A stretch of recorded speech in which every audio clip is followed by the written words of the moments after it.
Good morning and welcome to the Talladega Super Speedway in Talladega, Alabama. 2.66 miles of asphalt with high banks and high-speed racing.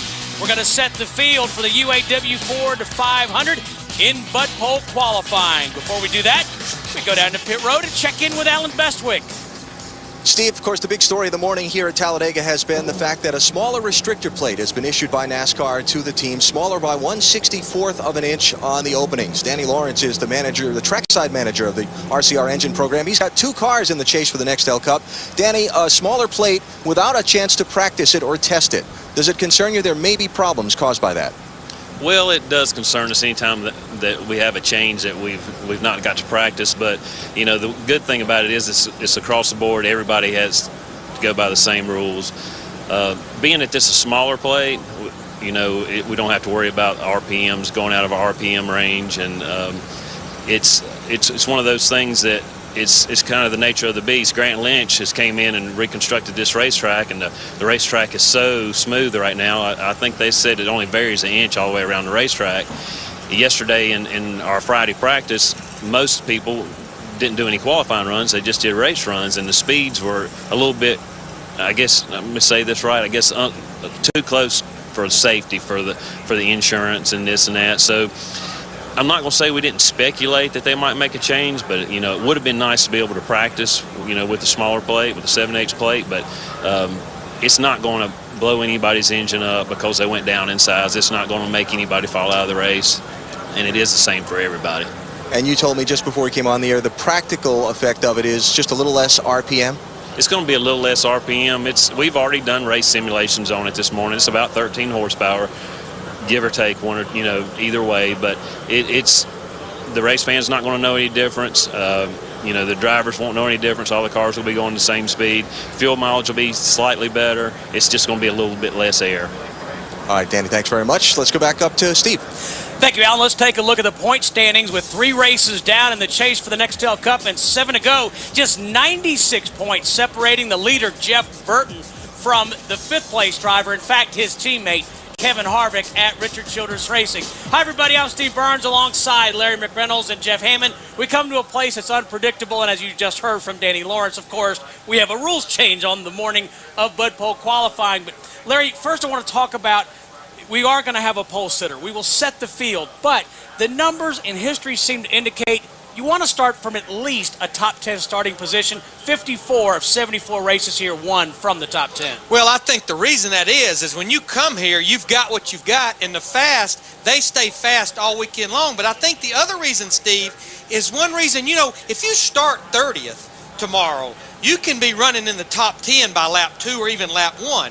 But the reason you want to qualify up front is when you start up there, it keeps you out of the eye of the storm. It keeps you out of the middle of the pack where we know that big one can break out. And I heard some drivers say, if I qualify mid-pack, then I've got to think about my strategy when this race starts on Sunday. Do I want to maybe try to move to the back and get out of that eye of the storm? All right, Jeff, now let's address this issue of the restrictor plate. They're going to slow the cars down. In practice yesterday, we saw speeds of 198 miles an hour plus, 3 wide, 3 deep, all the way around the racetrack. I think this is exactly the reason why NASCAR said, guys, the speed is one thing, but the fact that these guys feel like this racetrack is so smooth now, they're almost brave. I mean, they're so brave. They just think they can go up there and run 5 wide around this racetrack and have no problem. And what's going to happen is eventually it's going to catch up with us. And yes, you talk about the speeds from yesterday. Right here, I'm looking at one of the sheets, over 198 miles an hour. Well, guess what? You can throw that away. It's no good anymore. Today, you won't see those kind of speeds, and you won't see those kind of speeds again tomorrow. But because of this restrictor plate adjustment, it's going to tighten everything up. It's going to challenge these guys, I think, more than even what Danny Lawrence is trying to say. I really feel like that qualifying now is more important because you don't want to get boxed in on pit road with a guy that won't help you in the draft. At the same time, when you get up there, if your car doesn't react like you thought it would after the practice, guess what? You got to live with it. And just think about that. Like Danny Lawrence said, a 64th of an inch. That means that's in diameter. On the outer edge, it's only 1/128th of an inch. You cannot even see the difference, but as he put it, 10 to 12 horsepower loss with that smaller plate. And have we mentioned this is also an impound race? Oh, yeah. By the way. After qualifying, you can't adjust your car. We'll be back with Bud Pole qualifying from the Talladega Super Speedway here on Speed.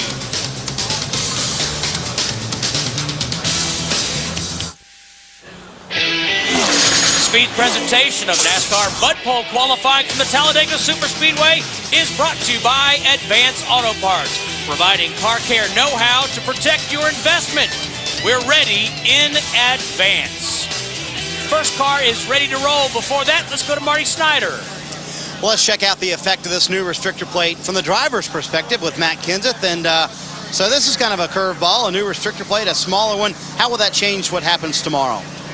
I don't think it'll really change much. It's the same for everybody. Everybody's going to have a little less power, a little less acceleration. So I don't think it's going to change much. Still going to be a big group of cars, and I think it'll be a normal Talladega race. Will it make the pack even tighter? I don't think so. I think the pack's going to be pretty tight no matter what. The track is really nice, really smooth, a lot of grip and all the grooves. So I think when you see an ARCA race that was as tight as it was yesterday, I think our pack is going to be pretty big.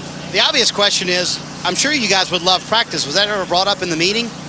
Nah, well, I don't know. I wasn't at the meeting, but it doesn't really matter. It's I think Reiser's messing with you. Yes, he is. It's the same for everybody. I mean, practice isn't really going to do much. The motor guys pretty much know what that 64th does. It's not really a big deal, I don't think at all. For qualifying, you go out early. Is that maybe an advantage today? A little cooler early on? Again, I don't really think it matters. I mean, I think it's pretty even here for everybody. It's a perfect sunny day. There's really no wind, so I think it's going to be pretty even throughout qualifying. Well, at least Matt doesn't seem too worried about it, guys. First car rolls, Steve. Best I can tell, he doesn't believe anything matters. Nothing matters. What does is our FedEx racetracks, Jeff Hammond. Yeah, right now you want to make sure that you hit your shift points. You want to get that engine wound up at the right place, not over revving it. Make it get all this horsepower you can. Keep that wheel straight. And remember, try not to get it too hot because you've got to race this engine. You want to try to make sure you kind of keep an eye on that temperatures as you go along, Larry. And third but not least, we can talk about all this stuff. We can talk about a 64 smaller plate, but at the end of the day, qualifying good here, it's all about the work at the shop since we last raced at a restrictor plate racetrack at Daytona in July. A lot of these guys right now are thinking about 2007 and Daytona already, and Talladega we kind of looks like a tune-up for them. Sterling Marlin likes the Talladega Super Speedway. 46 starts here, 3 poles, 2 wins. And it has been feast or famine for Sterling. You talked about those poles and wins. He has those 46 starts. Out of that, he has 14 DNFs. So this place has either been really good for Sterling or been really bad for him at times. And of course, these cars here, the MB2 cars, they run the Hendrick engine package. I think that's another reason you see this car and the 01 car always perform pretty good at Daytona and Talladega. Sterling Marlin and Joe Nemechek will have a new teammate next year. Mark Martin is headed to MB2. That announcement yesterday. Meanwhile, we go down to pit road. Dale Jarrett, a 2-time winner here at Talladega. And DJ and I talking about college football, actually, and whether or not our Tar Heels are going to stand a chance against Miami, which I think the answer of that is no. Let's talk about the new restrictor plate, though. Obviously, the talk of the garage area. Do you think it's going to affect the race tomorrow? I don't think it's going to affect the race any. We're going to be bunched up, and it's still going to be plenty fast. This racetrack is so smooth, it's unbelievable. And but obviously, if we would have had a little time to tune gear-wise, May would have helped because we made a gear change yesterday, and now it had us guessing a little bit along those lines. But, Doug Yates and his engine people know what kind of effects these plates have on the engines, and so we made our best effort with a guess there, I guess you could say, and I think everything will be fine. But the racing's going to still be good. I like the higher speeds as far as the drafting is kind of back the way that it used to be, and I think then things got spread out a little bit more. Now, whether they'll do that tomorrow, because this place is again so smooth and has so much grip, it's going to be hard to anybody to get away from anything. Are we going to see the typical DJ strategy, hang out in the back, and with 50 to go, make a run to the front? I'm hoping I can run up front, but I'd say there's probably a good chance of that. We got faster speeds, which is fine. That's good. I like that idea. But, I think because the competition is so close, I think you're still going to see people running into each other, and you can't do that for 500 miles without something happening. So I like my chances after they all get through with all that mess, and then only have half of them to pass. So we're going to do whatever it takes to try to win this race for Robert Yates Racing, because we haven't won a race this year, and they have a long history, about 17 years, I think, of winning a race, and we're going to do whatever it takes to put this UPS forward in Victor Lane. True point, and they had a good run last week, finishing 4th at Kansas, and he's the defending winner, as you said, Steve, of this race. Led the last lap of that race. Sterling Marlin, as we said, a two-time winner here at the Talladega Superspeedway. 1995 and 1996. There he is at 95, driving the Kodak car for Morgan McClure. Yeah, pretty much Morgan McClure in the early 90s, mid-90s, they were pretty much, whether we were here or at Daytona, they were the car to beat at a restrictor plate racetrack. 5 of Sterling Marlin's 10 career wins have come on restrictor plate tracks. Kyle Busch in the number 5 car, one of our drivers in the chase for the Nextel Cup. He's got some work to do, sitting 9th in the points right now, 233 points out of the lead. Actually had a great recovery at Kansas last week. On lap 195, with about 72 laps to go, he had that pit road speeding penalty under caution, but they rebounded to finish 7th, so they got that top 10 finish.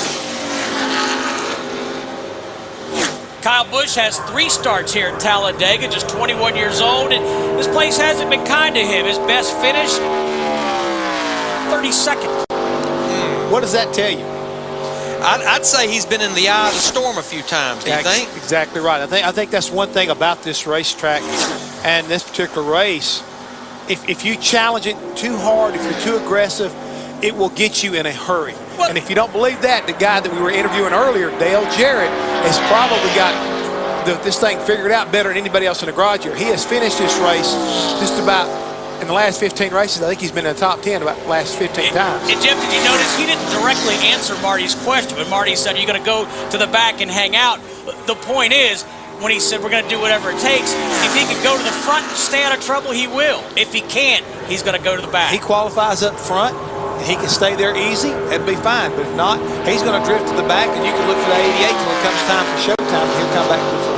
Now, Kyle Busch's first lap is about 2/10 slower than Sterling Marlin's first lap, but what I did notice, Kyle was all the way at the top of the racetrack on his lap 1, which will let you run or make you run a slower time on lap 1. But when you get to the money lap, lap 2, it's all the way to the bottom, the shortest distance around this place. Well, I noticed when he came off of turn 4 right there, he was actually just about straddling the yellow line down through the little tribal area. So really trying to cut as much distance off this racetrack as possible. And he picked up a lot more on lap 2 than Sterling did. So now he goes to the top, 50-45. What's happening down there, Marty? Well, I was going to talk to Dale Earnhardt Jr., who kind of knows a little bit about this racetrack, and get his take on the new restrictor plate. Is it going to change what you have to do tomorrow in the race car, or change the way your car will handle it all? No, not really. I hope not. I really didn't. I thought yesterday was good. I thought the times were fine. The cars were very easy to drive. 90% of the people standing in this infield right now could have drove them yesterday, but just really worried about qualifying right now. Get us a good pit stall and see what happens from there. All right. Well, how was the car yesterday? Obviously, you seemed very happy with it yesterday. Well, it would pull up and pass real good. Obviously, everybody handles the same, but my car was good at pulling up and passing. I could get to the front.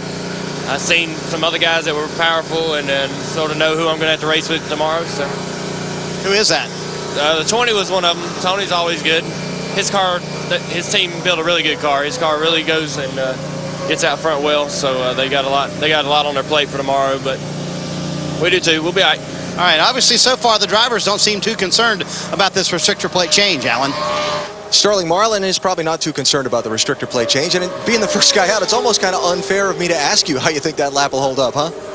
Well, we had a pretty quick car yesterday, and I think we'll wind up somewhere in the top 5, top 8. And the guys shop done a great job on his car, and Hendrick Motors are great. And me and Kyle, I guess, is right there together in time-wise. But I guess the plate deal knocked about 15, 18 horsepower out from what they say. So slowed us down a little bit. I hate it, but they done it. He wants to go fast. All right, thank you, Alan. And Jeff Hammond, you were hobnobbing with the rich and famous in Detroit last night. Elliott Sadler told us backstage at trackside, he said, I'll bet you $1,000 that 38 car sits on the pole. Well, you know why he would make that statement? The 38 car has sat on the last 2 Bud poles here in the spring and the fall 1 year ago. And I noticed David Gilliland was all the way at the top of the racetrack getting up to speed with this carburetor restrictor plate on lap 1. Now you see him right down to that yellow line. But as he goes to that yellow line, Larry, more importantly, his first lap was almost as fast as Sterling Marlin's second lap. So him running that high of a line, you've got to believe that this car's got a lot of speed in it, and it will be picking up quite a bit. He picks up like everybody else did, about half, 3/4 of a second. He'll be down there real close to about 50 flat. By the way, we did miss you yesterday. Glad you're back. Jeff Hammond, what a But you were the topic of most of our shows, just so you know. Boys, I don't know if that's a good thing or not. Jeff Hammond flew from Detroit early this morning to Atlanta, drove 100 miles on Interstate 20 just to be here with us. And then I saw him coming across the field on a horse to get here. He had to park his car out there by the interstate. The British are coming. The British are coming. I just want to let you know. Jeff, you didn't miss it by much. A little quicker than 50 flat, 49.95. Again, he picked up almost a full second. In fact, 9/10 from lap 1 to lap 2. When we come back, you'll see Casey Mears, Mike Wallace, Dale Earnhardt Jr., and Dale Jarrett. Bud Bowl qualifying continues.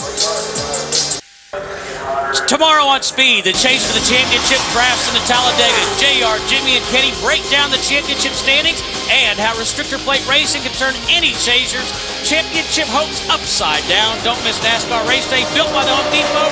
Tomorrow, 11:30 Eastern, live on Speed. And I feel much better now that I fractured that last night during trackside, so I will turn it over to Alan. Nailed it that time. I didn't even catch all of that, Steve. I was trying to lasso Kyle Busch down here. Looking at the left front tire on his car, which you had a couple issues with yesterday, and your crew was looking at that when you got out. It's an impound race. You comfortable with everything? Well, we'll hopefully have a short run there in the beginning. We'll come down pit road and pull it out a little bit just to get some more rim, some more clearance on it. But, you know, we can't do anything to it now, so we'll just have to wait until that point. But, you know, all's good. We'll just have to kind of hang out and, you know, see where that'll fall for us. But Kellogg Chevrolet was good yesterday in the draft, so we'll just see how it is. But probably about 15th or something like that. All right, we'll write that down. We got Kyle for 15th right now, and we'll see how it comes out in a couple hours. By the way, he finished second last restrictor plate race back at Daytona. Speaking of finishing second, we're looking at Casey Mears in the 42 car. His lap right now, 4th quickest. But a great run or a great finish, especially by Donnie Wingo.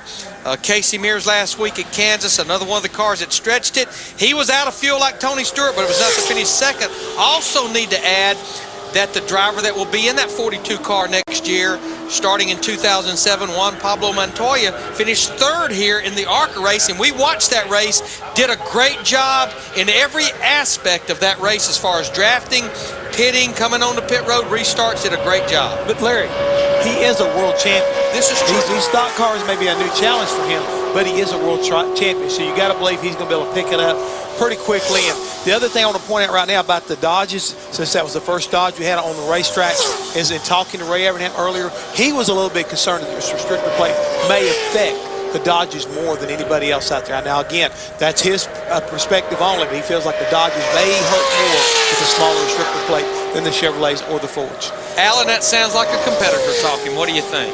Yeah, I think so. You can never get that out of your system, huh? David Gilliland's a competitor, too. Just talking with Todd Parrott about his lap. What was he giving you a hard time about? He asked me if my radio was broke. After a lap, I really didn't say too much. It felt good. I don't feel that I could have done any better of a job. I mean, it was perfect on my end, and the car was great. You know, Todd and the guys, and Yates' track record speaks for itself here. And it's just a pleasure to be able to drive the M&M's Ford Fusion here today. I told David just a second ago before we came on the air, guys, I'd take that and sit back and let him have a shot at it. Marty? Alan, the Coors Light team was all worried. They had no driver until a second ago. Why do you make these guys worry like that for us, Remy? I was back just messing around in motorhome, watching the Speed Channel, and they started qualifying, so I said I better get ready. But I wasn't worried because Jim Pullman, my car chief, he run at the dirt track last night, and I told him to just pull the insert out and he'd be set to run. He would provide more downforce too, wouldn't he? Probably. He weighs a little more than you. But the Coors Light Camel car's pretty good this weekend. We drafted really well, looking forward to it. I'm not sure we're going to qualify really great, but main thing is just stay out of wrecks, and hopefully the camouflage will keep us hidden, and we'll be okay to the end. That's good, but you need people to help you and find some friends. Is that the biggest key as a young guy coming out here at Talladega, just trying finding guys to work with you? Yeah, we were drinking a few beers last night, Coach Lott, so I think I made some friends. But in all, you know, I've seen a big difference from Daytona in February to now. Yesterday, our car, everybody's seen it was pretty good, and there's some guys helping us, and we look for that on Sunday. These young guys, it's all about playing the politics in the first few days of a weekend here at Talladega. That's a fact, Marty Snyder. I want to point out Mike Wallace in the 09 car finished 6th in yesterday's ARCA race. He will start 15th in today's NASCAR Craftsman Truck Series race that you'll see here on Speed. And right now, he's 4th of 5 drivers. And this is the first go or go home car. And this car actually was a car they bought from Robert Yates Racing. And Roush Yates, they're supplying the engines for that car. Dale Earnhardt Jr., quite frankly, has been spectacular here at Talladega. 5 times he's been to victory lane. His dad won here 10 times.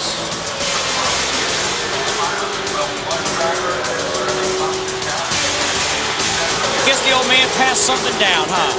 He definitely passed it on along. He learned really well from the master when it comes to down here. And you see right here, this is probably one of the more closer calls in NASCAR whenever he dipped down below that line just a little bit to complete a pass. And NASCAR said no foul, and on the victory lane he went. But I also wanted to point out, Larry Mack, as you watch a lot of these incidents that are happening, this car flipping behind him, the wreck in the very first one they showed, he was out front. And that's a good place to be, my friend. We keep talking about it. If you don't stay way in the back, the best place to be is out front.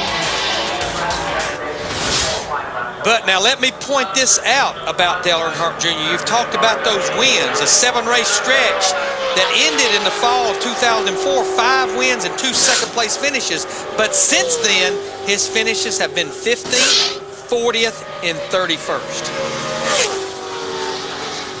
Dale Earnhardt Jr. will celebrate a birthday on Tuesday. He'll be 32 years old. Let's go back to Alan Bestwick.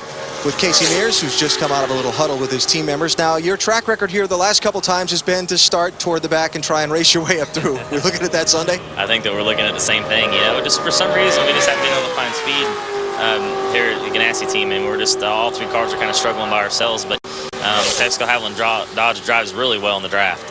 Yesterday, I was really happy with it. A little bit of drafting that we did do in the morning, and that's why we decided just not to run anymore. We just did a few qualifying runs and just parked it for the race. This car's been pretty good for us, so I'm looking forward to Sunday. Thanks, Casey. I think he's got it pretty well figured out, guys. He does really well on the super speedways. But again, we all talk about Dale Earnhardt Jr. Larry, I'm not too sure about that first lap, though, my friend. 52.041, 184 miles an hour. Now, I don't think that's what we expected at all. Otherwise, I mean, he is on track right now, basically, to be the slowest car that's gone so far. Yeah, the one thing I will say, and he's not going to pick up the no 49.95, but he was absolutely all the way against the wall. He's going to probably pick up close to a second, but even if he picks up close to a second, that may not change his position right now of 6th. Maybe he'll go to 5th, but that's about the best he's going to pick up, I think. If he picks up any more than that, it's going to really be a big surprise. Jeff, I want to go back to Dale Earnhardt Jr.'s comments prior to his qualifying run where he said 90% of the people here yesterday could have driven that car. That was actually a compliment. He was talking about how smooth this place is, about how stable the cars are. So he actually meant that as a compliment to the paving job. Dale Earnhardt Jr. is 6th fastest. He picked up a second, but he picked up no position. We'll take a break at the Talladega Super Speedway. When we come back, we will see Dale Jarrett, Travis Kvapil, and Matt Kenseth. Wednesday night, pride, passion, and titles go on the line in a best 3 of 5 showdown settled on the quarter mile. It's a duel between heart and horsepower. Lose the race, lose your ride. Don't miss Pinks beginning Wednesday night, 9 Eastern, 8 Pacific, only on Speed. Dale Jarrett's on the racetrack, and we go to Marty Snyder. And Jimmy Johnson and I are recounting Kansas. We're going to forget that race. We're going to focus on Talladega here. And the new restrictor plate change, obviously, you guys have probably had the best car at all the restrictor plate races this year. Will it affect any way your program? No, we're all going the same speed out there. It may change how the cars suck up a little bit.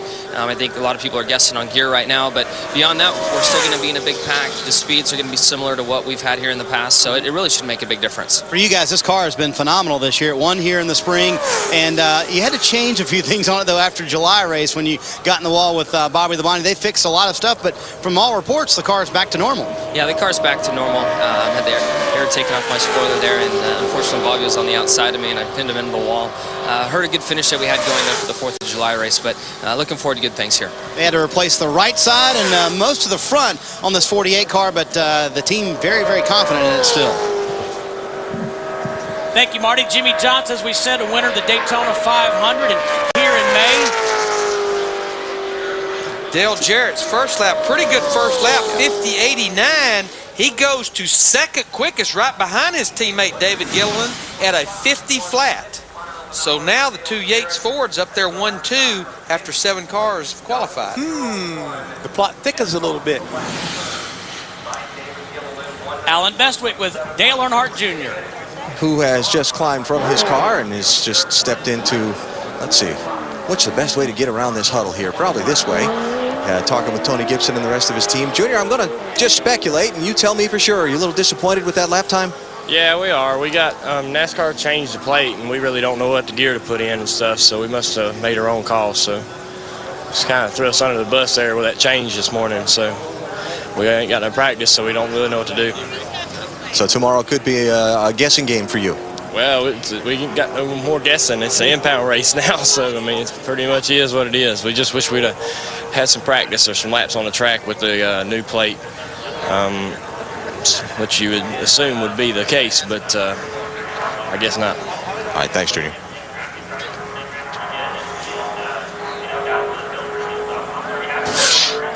Now there's the difference between lap 1 on the left, lap 2 on the right. Again, what he's doing on lap 1, trying to build the momentum, build the speed, running the longest distance around this 2.66 mile track.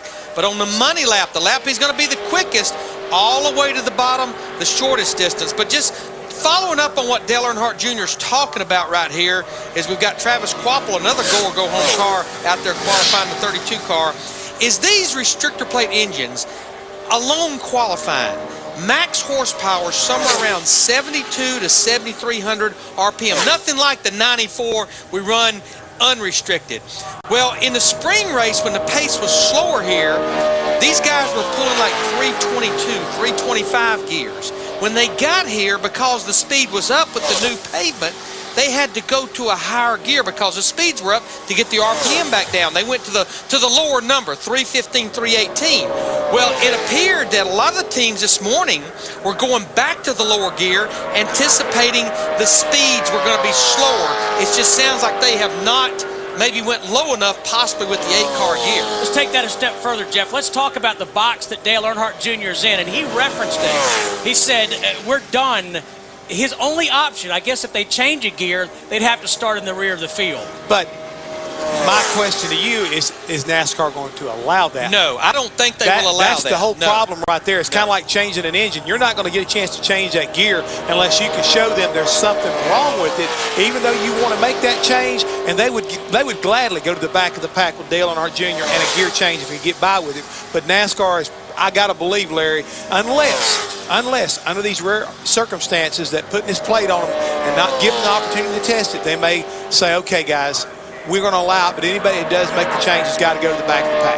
I said, and I'm with you, but I'm just saying stranger things have happened. Now, we're speculating, but here's the thing I want to point out. If indeed the 8-car, as Travis Quapple ends up right now, the slowest of the 8 cars, 51.17, let's just say that the 8-car is geared too high to get up to speed with the smaller plate. He should be fine tomorrow because the speeds are going to be back up there in a pack drafting. Now, if he ever gets out there by himself, woe be unto him. It's going to be in trouble. But I'll bet you the house, no matter where that 8-car qualifies, he will be a factor tomorrow in this race. Matt Kenseth's one of the 10 drivers in the chase for the Nextel Cup, and joining us down on pit road is his crew chief, Robbie Reiser. Hey guys. Hey Robbie, thanks for joining us today. How's your day going so far? Well, it could be better. Now, okay, humor me just a little bit. What's going through your head right now? And we know you guys have been fighting some changes. You've been picking your scratching your head trying to figure out what gear to put in that 17 car. Well, we've been scratching our head all weekend. We haven't been up to speed to the point where we've run in the past or the last couple of races. We've been real strong, and yesterday I wasn't real happy with the way the car ran. So we tried a couple different things. We really didn't change much with this plate deal. We pretty much left everything the same. So we'll see what happens. Now, Robbie, you said, is this the same car that you actually had here in the spring and you ran at the 2 Daytona races? Because not only have y'all raced good this year at the restrictor plate racetracks, you've actually qualified pretty good too. Well, this is the car that we run at Talladega in the spring, and we have another car that we run at Daytona, and they're somewhat similar. I wanted to bring that Daytona car, but I got overruled by Chip and Matt to bring this car. This car is a little better in the tunnel. It's a little better car for just overall speed. And right now it ain't showing it, so we'll see what happens. Now, Robbie, as you guys were debating the gear this morning, maybe because of this plate change, which we've heard everything from 8 to 14 horsepower that it takes out of these engines, I would imagine in your position, you block out what gear you're looking for to qualify. The gear you need is whatever's going to draft out there, pull up better, and race better tomorrow, regardless of this qualifying session. I think that's why you've seen the times kind of way all over the map, is because everybody's got a little different gear and looking to the race or looking to qualify.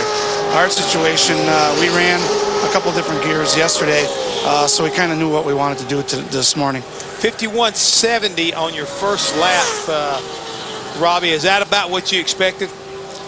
No. That's disappointing right there.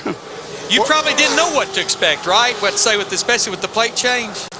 Pretty much. You know, you knew you were going to slow down. You just didn't know how much you're going to slow down. Now, Matt, as we've been seeing with a lot of cars, he was absolutely all the way to the top of the racetrack on lap 1. We watched Dale Jarrett a while ago pick up a second from going to the top to the bottom of the racetrack. So if you do that, that will put you down there somewhere 50, 60, 50, 70 possibly. And that would be a good time for us. If we could run that, I'd be real happy with that. Here he comes through the trial. Well, now we'll know here in about 3 or 4 seconds what he's going to pick up. 50.89 right now. That puts you 5th quickest, Robbie. That's a good time for us. I think it'll get us in the top 20 somewhere, and we'll have a good starting spot for tomorrow. Robbie, thank you very much for your time. Good luck tomorrow. All right, thanks, guys.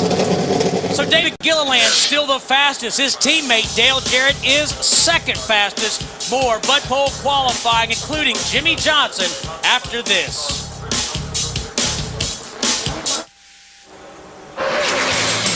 David Stremmy's on the track. The question is, are you a Dale Jr. fan? Do you love custom choppers? JR Motorsports and the Cycle Exchange have teamed up to create a one-of-a-kind custom chopper benefiting the Make-A-Wish Foundation. The bike currently being auctioned on eBay. For more info on this amazing prize and even better cause, log on to speedtv.com. Alan? On most tracks, if you tell a driver he missed the pole by 0.05 of a second, he'd run that lap back through his mind over and over again and figure out where he could have made the difference. What about here, DJ? No, we have very little to do with this lap, so yeah, nothing I could have done different. I got it in high gear as soon as I could and then held it wide open, but good race cars and good engines. Doug Yates and his people we only run 4 of these races a year with restrictor plates, but they're continuously working on that program all the time, all through the year, and it seems that each time we come back to one, we've got a little bit more horsepower than what we had, and I've got a really good race car. I was happy with it in practice yesterday, so I'm really looking forward to the race. We'll see how it comes out tomorrow. Defending winner here, Marty. Well, lately qualifying has meant Scott Riggs up front, 2nd in the last 2 races. How's the car this weekend for qualifying? I don't think we're going to be a threat for the front row, but we just try to get our car driving good in the draft and just trying to figure out this new surface is just so smooth, and it's really changed a lot about how far the car travels, and just trying to get a better trying to figure out what your sensitive attitude of the car is, just trying to find that sweet spot and keep it there around the whole racetrack. And our car was pretty good yesterday in practice. All the guys in the Valvoline, Stanley Tools, Dodge just try to tweak on it and find all the things we can, get the most speed out of it, but it's going to be a crapshoot when it comes down to tomorrow. And these Evernham cars usually find their way to the front, Alan. Matt Kenseth is here. He's walking away from his race car after right now running the 5th fastest lap. Matt, where do you think that'll shake out at the end of the day? I have no idea. I don't even know what the lap time was, but if it's 5th already, it's probably not going to shake out too good. But, I don't think it's going to matter much when you get drafted here. It's going to even up everybody pretty good. So it's probably not the best time, but it could be slower too. All right, thanks, Matt. He said it again, Alan. It doesn't matter. Nothing matters to Matt. Not here at Talladega, I don't think. No. Not today, anyhow. Yeah. Except the work done at the shop. There you see our wind meter. Yes. American flag. It's staying pretty consistent. The track is heated up just a little bit, but I tell you honestly, it has to make a pretty good swing as far as the track temperature, I think, for speeds to really pick up or slow down. But watching the way that American flag has been, watching the wind and everything, Larry, if that wind starts picking up, the guys that went out earlier are going to benefit in two areas. Number one, the track condition, the ambient air temperature being cooler should make more horsepower. And when you don't have to fight that wind, it also plays out in your favor. So the guys that go out later are going to have to fight heat as well as wind. Kirk Shelmerdine on the racetrack now. Want to mention Dale Earnhardt Sr.'s record here at this racetrack. 10 wins, 23 top fives in 44 races. Kirk Shelmerdine, the architect of many of those victories. Kirk won 44 races as Dale Earnhardt's crew chief in 4 of those championships. And, of course, Kurt is trying to become 4 for 4 in qualifying for all 4 restrictor plate races this year. Had that great top 20 finish back at Daytona. I talked to Kurt this morning, and, of course, he is one of the go or go home cars. There's 49 cars here, and Kurt said, we have no choice. We have to go to full-blown qualifying trim. He said, actually, the impound procedure here favors those 14 cars trying to qualify on time because we can max it out. They can do things like put more weight in the rear to get the spoiler out of there, run less toe in or less toe out in the front end to let it run straight around the straightaways, things that will hurt the way that car drives in the race, but their first race is to get in the race. And hopefully, if there is a big one, that they're not in it and they can benefit from somebody else's loss. Let's go back to Dale Earnhardt Jr. for a minute. Larry, I think what we're saying here and what Matt Kenseth was alluding to is it's not time to jump off a cliff if your qualifying lap was slow, because once that green flag falls tomorrow, the good cars are all going to run together. The cream will still rise to the top. In the draft here, it's the equalizer. It makes everybody pretty much equal as far as what they can do on the racetrack. Well, Kirk Shelmerdine right now winds up 11th at a 51-54. Picks up right at a second. Next car out, Jimmy Johnson. And Jimmy's had some kind of like interesting moments here at Talladega. And that was one of the more controversial moments he's had at the Talladega Superspeedway. Interesting, I thought Jimmy Johnson won the Daytona 500. He said it wasn't until this year that he really figured out how to run a restrictor plate race, and the key is to be patient. And he has figured it out very well here at Talladega and on the restrictor plate racetracks, because he's actually won 2 of the 3 plate races this year, and there you see right in the middle of the big one, coming out of the tri-oval. And that's why this race has been flagged as a wild card race. It's so unpredictable. Nobody wants to see that kind of a crash, but the drivers, in their own words, it's inevitable when you're running that close together at those speeds. You know, I was talking to someone yesterday, and what we see with restrictor plate racing is you see it go through trends. As I mentioned a while ago when Sterling Marlin was qualifying, you go back to the early mid-90s, it was Morgan McClure that had a stranglehold on restrictor plate racetracks. You get to the 90s and the early 2000, 2001, it was DEI, but now all of a sudden, it seems to be Hendrick Motorsports that has their hands around it. And we've been talking about these, you know, this 8 to 10 to 12 horsepower this 1/64th of an inch has made. These guys will work all year long and be ecstatic if they can gain 3 or 4 horsepower with the carburetor restrictor plate. Jimmy Johnson's on the racetrack. We'll check back with Marty. And Steve, a lot of talk this weekend about MB2 Motorsports affecting Joe Nemechek a little bit. Mark Martin comes into the team now, and what does that mean to you, Joe? I mean, how will that affect you? Well, it's an awesome opportunity for myself. Anytime you can get another driver of his caliber coming into a team, that's big. You know, it kind of caught me by surprise. It shocked me a little bit, but man, I'm really happy. It's going to help our organization, all of our sponsors. He's going to help get our race cars better, making our race team better, all of our teams. You know, in this day and time, you can't just have 1 car or 2 cars. You got to have 3, 4.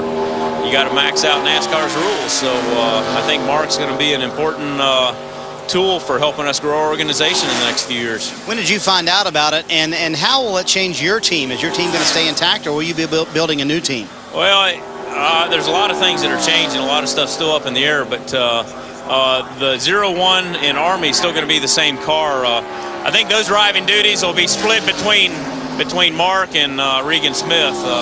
We're starting a new team, which was already in the works to help grow the organization about 2 months ago, and I think that car is going to be the number 13 car that I'm going to be piloting, but we're building a whole new team, and you just can't take a rookie guy and throw him into a rookie situation and have him have success. So at least I'm a veteran driver. I know what I need to do to those first 5 races are going to be crucial, and we should be able to accomplish that. Now, if Mark wins the championship, it changes everything, right? Sure does, right. That's good times right there. All right, lots of positive changes for Joe Nemechek in 2007, Steve. Marty Jimmy Johnson, the 3rd driver to top 190 miles per hour, and he is 3rd fastest. He is behind David Gilliland and Dale Jarrett.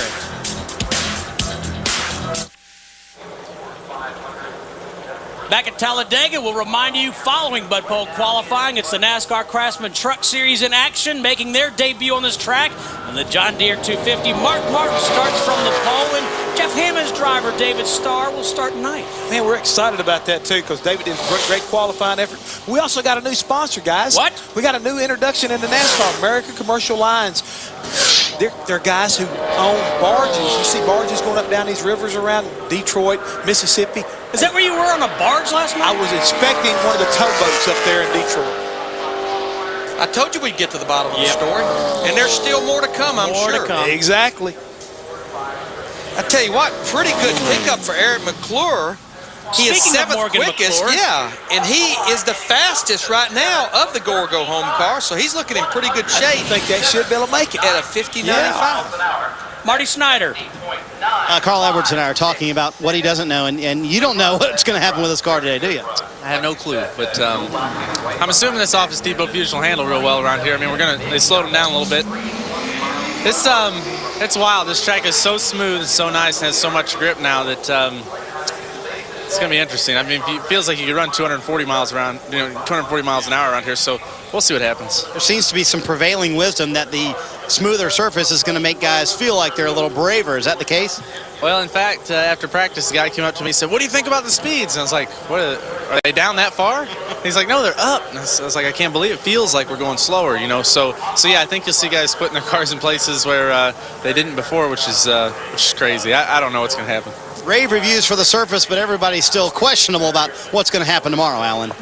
Jimmy Johnson has just come from his car. Jimmy, how gratifying will it be to start up front when the green flag waves tomorrow? That would be a good thing. Looking at the speed the 38 ran, I'm not sure if we were if they ran a really good lap or if we're slow. It's a great pickup for us. We feel, even though we changed plates yesterday, we weren't real happy with our run that we made. So the guys worked well, worked hard, and got some speed for the car. And the closer you can start to the front, the better off things are. Wait a minute, I can't let this go. Slow. You're 3rd. Yeah, but we ran a 29, and the pole right now is a 9.95, so that's a big gap in speedway racing. All right, Jimmy, thanks. Typical driver. We're slow. We're slow. 0.3 of a second off the pole as we watch Scott Riggs in the 10 car go out to qualify. And, one reason there's so much talk about this repaving job, besides what a great job they did here, it is so smooth. And that was the big problem with this racetrack. All types of humps and bumps. It had not been repaved in 26 years. The last time it was resurfaced was 1979. In the challenge of paving this place, because we were just here racing in late April, and it's not just like paving 2.5 miles of racetrack. 33 degrees of banking. You almost cannot walk up that banking on your own. Can you imagine the challenge, not so much of paving the straightaways, but paving the corners at this place? Oh, they did a tremendous job here because, Larry, if you remember back in the spring, I had an opportunity to go out with DW, and we ran the Fox cars around to get an idea what the racetrack was back about. And I can attest to the fact this place was like a washboard going around here. And these guys now, they feel like it's just like they're on rails because the track is so smooth. And again, I think that's the kind of confidence thing that Carl Edwards is talking about. They could eventually get some guys in trouble, especially some of the younger rookies. They get up in there and all of a sudden try to go 5 wide, and where they normally have a little bit of margin for error built in because the racetrack's so bumpy, they give each other that little extra cushion. Well, the next thing you know, they've tightened it up, and all of a sudden you make a mistake. you're in trouble. Jeff, you talked to Ray Evernham, the owner of Scott Riggs, the 10 car, first lap 52.33. It almost looks like he's going to pick up well over a second on his second lap, but it's actually a little less than a second, 51.46. But right now, the three Dodges have qualified. Two of them are almost at the very bottom of the pile. Yeah, again, that's what Ray's concerns were. He just really felt like that with the way the Dodge engine is made and the way that they're trying to approach this restrictor plate racing, that they would probably get hurt more than the other manufacturers. Guys, interesting fact, 20,000 tons of cement were used here, 50,000 tons of asphalt. I saw Rick Humphreys, one of the executives here at the track a few weeks ago. I said, Rick, it amazes me. How much did that cost? Just shook his head. Like, you don't want to know. You don't want to know. Only imagine. Joe Nemechek won the pole here a couple of years ago, and joining us now, Ryan Pemberton, his crew chief. Ryan, thanks for joining us. Hey, thanks for having me. 50,000 tons, That's it. That's it. Thanks for listening, Ryan. Ryan, the way the luck has been for the Army car this year, I've got to believe that even though we only go to them 4 times a year, that you get a smile on your face when you see Daytona and Talladega coming up on the schedule. You have the Hendrick engine package. And the one thing I've talked to you about, you guys do a phenomenal job of repeating the bodies, the aero part of your speedway cars. Yeah, I think the Fab guys have done an excellent job, and of course, it doesn't hurt to have the Hendrick horsepower. So, yeah, we look forward to coming to plate races. They've been qualifying pretty well, and hopefully we qualify well here this afternoon. Hey, Ryan, it was quite a shocker when Mark Martin made the announcement. What kind of a boost does that give your entire organization? Well, I mean, just expanding and going to a 3-car team, that's going to boost our whole organization. And Mark being a part of that is going to really help us. It's going to try to evaluate where we are and help us make changes going forward with the future. So it's a huge boost for us, and kind of a banner day for NB200 Sports. Hey, I want to put you on the spot, Ryan. I mean, your brother Robin Pemberton is kind of like works very closely with John Darby and with making decisions that have been recently made with the restrictor plate. Did you guys ever have any kind of conversation between yourselves about what was getting ready to come down the pike before the bulletin came out? No, I didn't have. I mean, not from his end, but I mean, just you've been around that for a long time. You kind of you know that when the speeds start approaching 200 mile an hour, they've always seemed to make a change and reduce that. So I don't think anybody that's been in the sport a long time was surprised by the move. We've done it before. It happened here several years ago, and I don't think anybody was really surprised. Well, Ryan, your first lap, 51.65. If he picks up those 9/10 that we've been seeing a lot of guys pick up, it should put you somewhere actually pretty close to your teammate, Sterling Marlin, in the 14, who's 5th quickest right now. Yeah, Sterling's had a great car. That car's always qualified really well for us, in the company. So, we want to make sure Sterling had a good qualifying effort coming down here. So we've made a few changes, and we tried a few things here, knowing that it's not that important to qualifying, but we do like qualifying. It would be fun to qualify up front, but we got a great race car. Joe had practiced really well yesterday. He was real happy with the car. It drafted really well. It led the pack, so we're real happy about our car and race trim. 50.82, that puts you 6th quickest. And just real quickly, Ryan, I think your first job working on the Nextel Cup team, you were a crew member, and Mark Martin was the driver, if memory serves me right. Yeah, that was back in 88, 89, 90, those days. So that was a long time ago, but looking forward to getting back with him. And you're 12 years old, right, Ryan? Yeah, it was just a long time ago. Just a little younger, man. Hey, guys, I'm going to step in here and tell you something, a little behind-the-scenes stuff. He was still timing laps. Put it back on the lap. He was timing while you guys were going. How close 50.82, 50.84, and he wasn't even, he was talking to you guys and paying attention to what he was saying and was off by 0.02 of a second. That's pretty good. I was probably better at timing than I was talking. Telling the crew chief's watch always supposed to be quicker than the actual time. Well, I'm trying to do a couple things here. I was standing on one foot. I was rubbing my belly with the other hand. So patting himself on the head and rubbing his belly with the other hand. Thanks, guys. Good. Have a good day. All right. Thank you, Ryan. David Gilliland and Dale Jarrett, teammates at Robert Yates Racing, still fastest. The 48 is 3rd. We'll be back with more Bud Bowl qualifying here in Talladega. Carl Edwards Edwards driving the Office Depot Ford Fusion for Roush Racing. Trying to pick up his first Nextel Cup win of the season. And Steve, his first lap, 51.78. It's not too bad. I mean, again, we keep talking about if they can pick up anywhere from 0.8 to a second, that would move him up there pretty close to in the top 10 and pretty close to the top 5, Larry. We'll watch Carl Edwards and speak with Mr. Bestwick.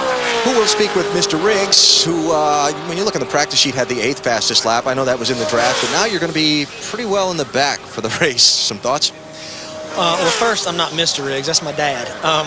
No, you know, where you qualify here, it's not really a big issue. We just worked on the race trim, worked on making sure our car drove well, which everybody's car is going to drive well with this track being so smooth. And I think last time here we qualified 26 or something like that, and like in 7 laps we were up in the top 10. So car really drives good in the draft, and that's the main thing. The bad part, I think everybody's going to drive good, so it's going to be, I think, even tighter pack, and it'll be 4 wide. I think a lot more this weekend than before than we've seen, and that's just going to, you know, it's going to make it more dangerous. When you, as soon as you find 2 guys that want to take instead of give, and they both decide to be aggressive. There's people being aggressive all over the racetrack. Well, as soon as you find 2 of them that come together and they're being aggressive, that's when the big wreck's going to happen. So it's just. I mean, it's did a great job of paving it. I mean, great grip. It's fun to drive out there now. It's really silky smooth and nice, but at the same time, it's just going to bunch us up even more, and it's going to be even more dangerous. We'll see how it plays out. Thanks, Scott. We will, in fact. Now, Carl Edwards, he ends up 7th, and right now, the amazing thing, I know we've had 16, 17 cars qualified. It's about teammates. 2 Yates cars, 1 and 2. 2 Hendrick cars, 3 and 4. 2 MB2 cars, 5th and 6th, and now 2 Roush cars, 7th and 8th. So it's about teammates. Kind of awesome, isn't it? Speaking of awesome, how about the sheer size of this place? We've mentioned many times 2.66 miles around, but Larry, you're from Birmingham, which is about 50 miles west of here, Atlanta about 100 miles to the west. This becomes one of the biggest cities in the state of Alabama. There's no question. And I remember when this place was built in 1969, the remark was, they're going to build what? Where? I mean, this was Bill France Sr.'s dream, to build this speedway here with 33 degrees of banking. And you're right, it's the biggest sporting, Alabama-Auburn's big here when they play each other, but this is the biggest sporting spectacular in the state of Alabama twice a year. It's bigger than that football game?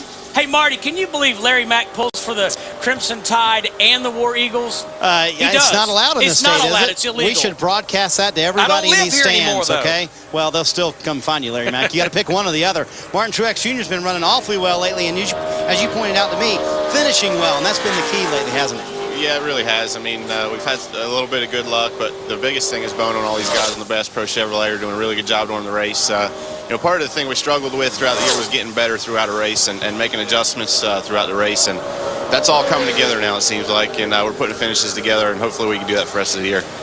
All right, we think Larry Mack should pull for Auburn and Alabama. Which one do you think?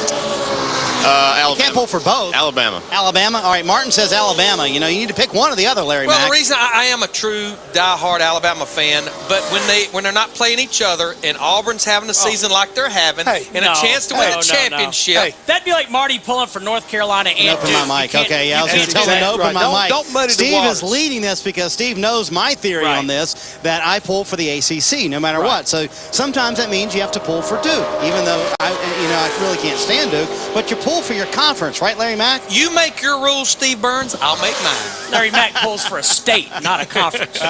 Good point. Good point. God's country, right, Larry That's Mack? exactly right. And all those people out there, they are my people. When them my people come looking for you from Alabama because you've been pulling for Auburn, you'll think something different. Tell you what, this is going to be a pretty decent first lap for Dave Blaney in this 22 car. Hey, I want to get back to Martin Truex Jr. That's a good point. They've run well, but you guys talk about this all the time as Dave Blaney is 13th. You have to get better at the end of the race. You have to improve. In his last 2 races, Martin Truex Jr. was 6th at Dover, 11th at Kansas City. And that's exactly what Jeff Burton was doing early on. He could go out, settle a pole, lead a lot of the race, but when it came time to put the period on it and closing the deal out, they couldn't do it. And same thing with this 22 car. It's taken them a little while, but they're finally starting to put together some good finishes. And we talked about Kirk Shermerding winning all those races here, at Talladega with Dale Earnhardt, crew chief. The crew chief on that 22 car, Kevin Hamlin, he was a crew chief when Dale Earnhardt won his very last win here back in 2000. Alan, does Carl have his name badge on? Does he have his name badge on? No, he doesn't have his name badge on. He wants you to leave that alone, too. We give him one thing to do. Tell him to leave it alone. No, I got the Cousin Carl badge, and I never wear it. All right, next week is Charlotte. Are you ask him, Alan? Is he not proud to be Cousin Carl? He's proud to be Cousin Carl. He said he'll wear it next week at Charlotte. Okay. You're okay with that? Oh, heck yeah, I'm all right with it. The fans love it. Boy, I get more Cousin Carls than anything, so that's cool. And you got a lot more cousins now than you thought you used to have, too, I'm sure. Tell me about your lap. You're 7th right now, maybe 8th shortly after Blaney finishes running. Yeah, off of Steepo Fusion's good.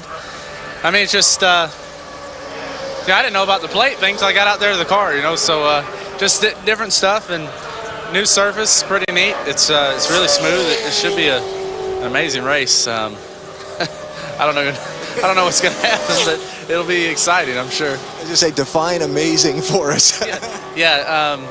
Man, just you can put the cars anywhere, you know. I mean, it feels like you could run another 50 miles an hour around here before it really got scary. So, you know, we're race car drivers, and we're all going to just try to make the most of it. I think that everybody's obviously smart enough that I think the last 2 laps should be really exciting. So if you don't tune in for anything else, tune in for the last 2 laps. It'll be crazy. There we go. There's your promo, Marty. My promo, Alan? Thank you. We'll talk to Kevin Harvick, who needs no name tag. Cousin Carl's got one that he can't ever seem to wear at the racetrack. How was your car in the draft yesterday? Car was good in the draft.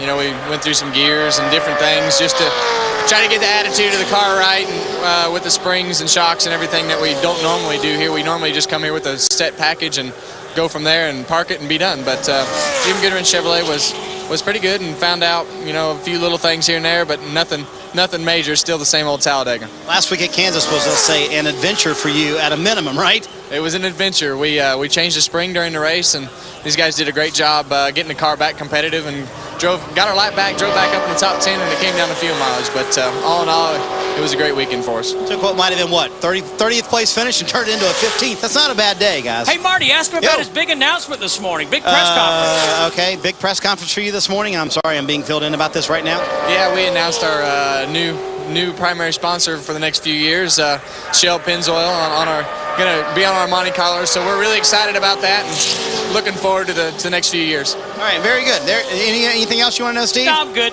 You want to ask about Delana? No, how the dogs are doing? I hope she's well, cats, but we're all good. Dogs, cats doing okay? Everybody's doing good. They're all still alive, so I guess that's a good thing. House is okay? House is done tomorrow, so we get to move in. All right, he's been living with his mother-in-law for about 2 months, so I think he's ready to move into his own home now. Well, guys, while we're talking about cats and dogs and new sponsors, Reed Sorensen right now, unfortunately, he's going to be 18th out of the 18 cars that have qualified in this 41 car. David Gilliland and Dale Jarrett still 1-2 atop the leaderboard here in butt hole qualifying at Talladega.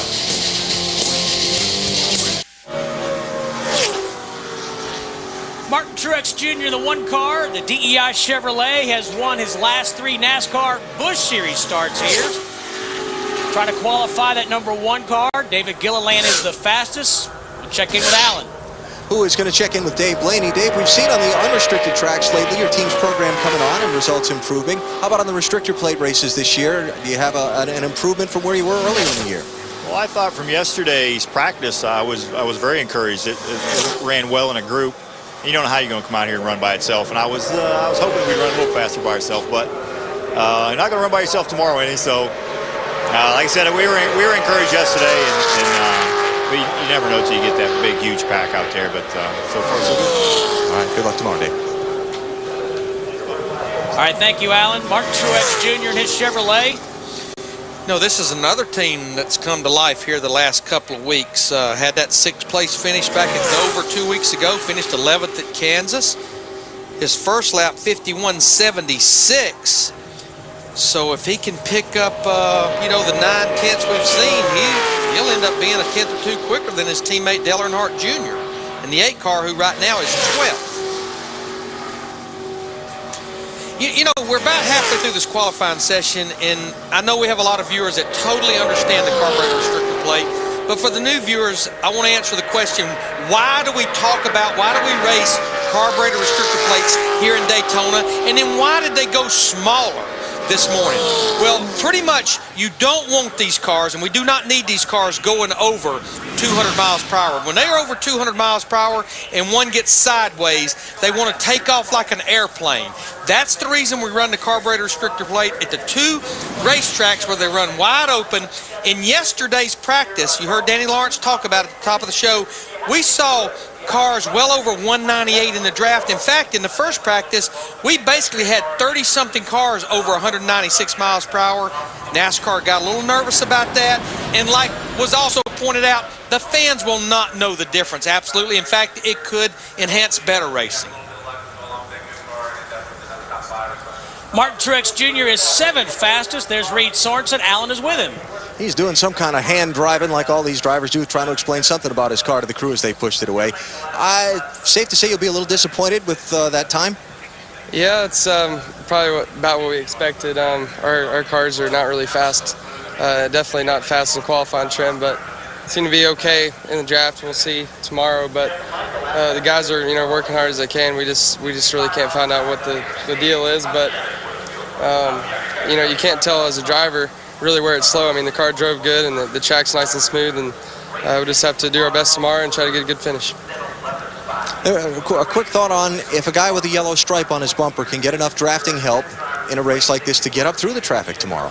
Oh, definitely. I think you can. I mean, there's a lot of guys out there that are easy to race with, and a lot of veterans seem to be okay with most of the rookies out there. So there's some fast rookie cars out there as well, so that makes a pretty big difference. But really, what I've learned this year is just basically go with who will help you out and kind of work with them the rest of the day, and then they'll help you out at the end of the day. So we're just going to try to make some friends there in the back at the start and work our way up to the front.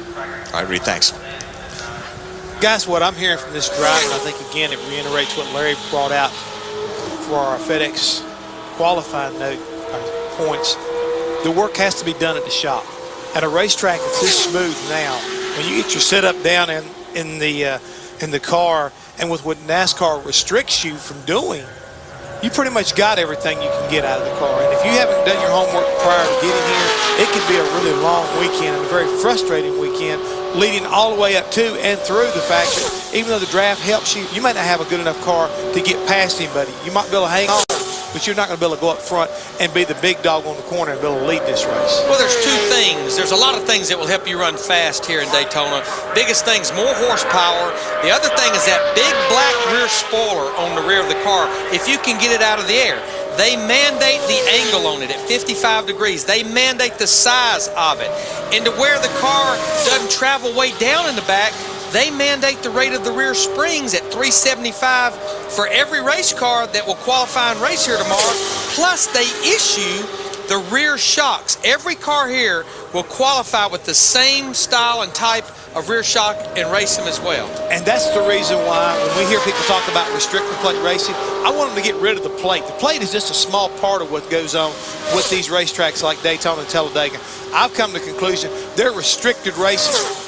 When you think about all the things you can't do to the race car, plus the fact you got an out of bounds here. You can't go below there. It's the only racetracks we go to, Daytona, Talladega. You can't run down there. You can't bump draft. You can't do this. There's a lot of things that are restricted.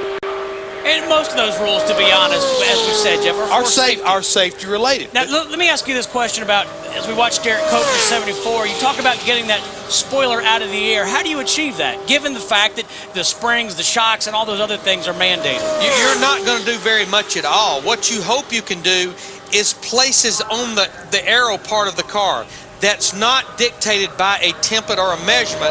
You hope that you can do something there to get that spoiler out of the air. Now, Derek Cope's first lap was 51.89, puts him 20th quickest, and Derek Cope actually has a restrictor plate win, a big one, I might add, the 1990 Daytona 500. Won for a second time back there in 1990 at Dover. And he's got a pretty good lap going here, guys. And remember that he's one of the guys that has to make his way into this race. It's going to be a good lap, 51.10. Right now, that puts him third of the go-or-go-home cars, and you would have to beat 6 to get in the field. And we've had 5 of those that have actually qualified. Allen is with Martin Truex Jr. Who sits 7th fastest right now? Thoughts on that lap? It was, hold it to the floor, ride it around, see what it's got. But You know, I think we lost a little bit more than we thought we would. I think our gear's a little bit off for qualifying, but I think it'll be okay when we get in the draft. You have been to victory lane here at Talladega before. Hope the kind of race you're expecting, given what you saw in practice, can you get to victory lane again? Well, I think so. I mean, you know, there's 43 cars here that have a chance. You know, the draft just makes it so equal, and I think if we stay out of that wreck and we're around at the end, we'll have just as good a shot as anybody. All right, Martin, good luck tomorrow. Thanks. All right, thank you, Alan. As we said, Kevin Harvick in the 29 car, a big announcement this morning that Shell and Pennzoil will be the new primary sponsor on that 29 car next season. And right now, we're joined by his crew chief, Todd Barrier. Todd, thanks for being with us. You got it, man. Todd, 5th in points, 3 down, 7 to go, 96 points out. We've talked all week long and even last week at Kansas about how especially the 10 chase teams look at this race at Talladega. Is it one you've been kind of anticipating for a lot of reasons? Well, you know, Larry, I mean, we historically ran really good at these places, and in the last 3 or 4 races we've been in a bunch of wrecks and a lot of that stuff. So you know, anything can happen, and you know, we were hoping that we would get to this race and that we could allow anything to happen, but unfortunately we got to make things happen, and obviously that's just finishing the top 5 and finish this race and not get into any bad circumstances which are subject to happening here. Todd, Kevin's never won a cup race here at Talladega, but I think you touched on something a minute ago. You know, when we think about Kevin Harvick, he's always running near the front. The performance has been there. You just haven't had the finishes. Does that help your confidence? Yeah, it does. You know, I mean, he's really good at drafting. We've always had pretty good cars here in these races. And we got in a couple wrecks, so we tried the deal to run at the back a little bit. We got in a couple wrecks doing that. So now we're going to go back and just charge as hard as we can at the front of this thing and let the cars fall where they may, because he can draft with the best of them, and we have cars that are able to do it. So here tomorrow, we're just going to go hard as we can, 4 wide, 5 wide, whatever it's going to take to keep this thing in the front. Hey, Todd, I know that you're kind of a history buff when it comes to stock car racing. I just want to let you know that Richard Childers, your car owner, actually competed here at Talladega in the first race they ran here in 1969, and he actually took the winnings from that day, and pretty much that's what started RCR. Can you believe that, 1969? I wasn't even born then, so yeah, that's a long time ago. But yeah, tell you what, Richard's came a long way, and it's changed a lot, but he's still in here digging and understands this thing, and he's been a big part of getting us going. So my hat's off to whatever he won to get me a job where I'm at today. Todd, as Kevin has taken the green flag to start his first lap, of course, he's at the top of the racetrack. I want to go back to Kansas. When I watched you guys, to actually finish 15th was not too bad of an accomplishment, considering at one point in that race, you actually changed one of the rear springs in that car. It was that far off. Yeah, Larry, we got in that little spin and went through the grass there at the beginning and lost all the track position. We hadn't lost any track position up to that point. So we were back there in the back, and I was blaming most of what was going wrong on track position, but we were, you know, kind of on a science project there.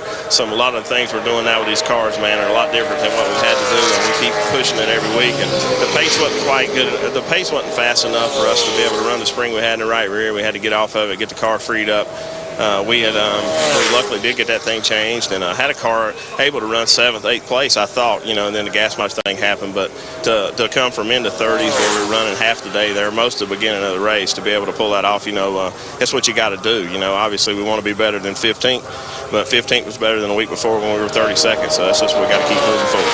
Todd, your first lap, 51.54. If he picks up that 9/10 to a second we've seen so many times with these cars so far, that right now is going to put you somewhere just about the bottom side of the top 5, it looks like. Right, Larry, you know, with us changing these plates, we didn't know what to expect. The last race here, we qualified like a 52 flat, and I expected a 51 flat. So right now, whatever it is a bonus, because, I mean, I didn't know what to expect with the plate change and all that. But we've been better with this plate before they did change it, so hopefully that's going to pay off. Well, right now, my friend, your 6th quickest car looked really good around the racetrack, and again, you guys have done an outstanding job so far this year, and so good luck tomorrow. All right, thanks a lot. Here's Richard Childers right now. Now, remember, he also owns the Busch Series car that Kevin Harvick drives right now in the Busch Series with a 739-point lead with 5 races to go. If he gains 32 points on 2nd place, in the words of Dandy Don Meredith, turn out the lights, baby, the party's over. Kevin Harvick, 5th at points. 37 times Ryan Newman has captured a Bud pole in his Nextel Cup career. See his record here, 9 events, 5 top 10 finishes. Larry pointed out last night, Jeff, this was a interesting or a humorous moment. Larry Mack says to Ryan Newman, "It's hard to believe Penske Racing has never won a restrictor plate race." Ryan Newman said, "Thanks." But He's always a bearer of good news. You ever notice that? To my theory, we do not make this stuff up. No. We only talk about what we see on the picture and the facts that are in all these stats up here. Yeah, but the thing is, that's just like somebody saying the Grim Reaper, eventually you're going to wind up passing away. But you don't want to be told that. I agree totally. The man that had a great run back in the Daytona 500 back in February, first restrictor plate race of the year.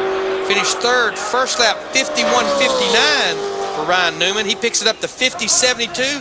He goes to 6th quickest, so he by far is the quickest Dodge. In fact, he's the only Dodge in about the top 10 or 12 right now.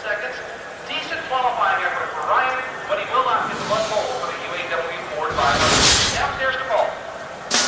2003, Ryan Newman gets caught up in the big one.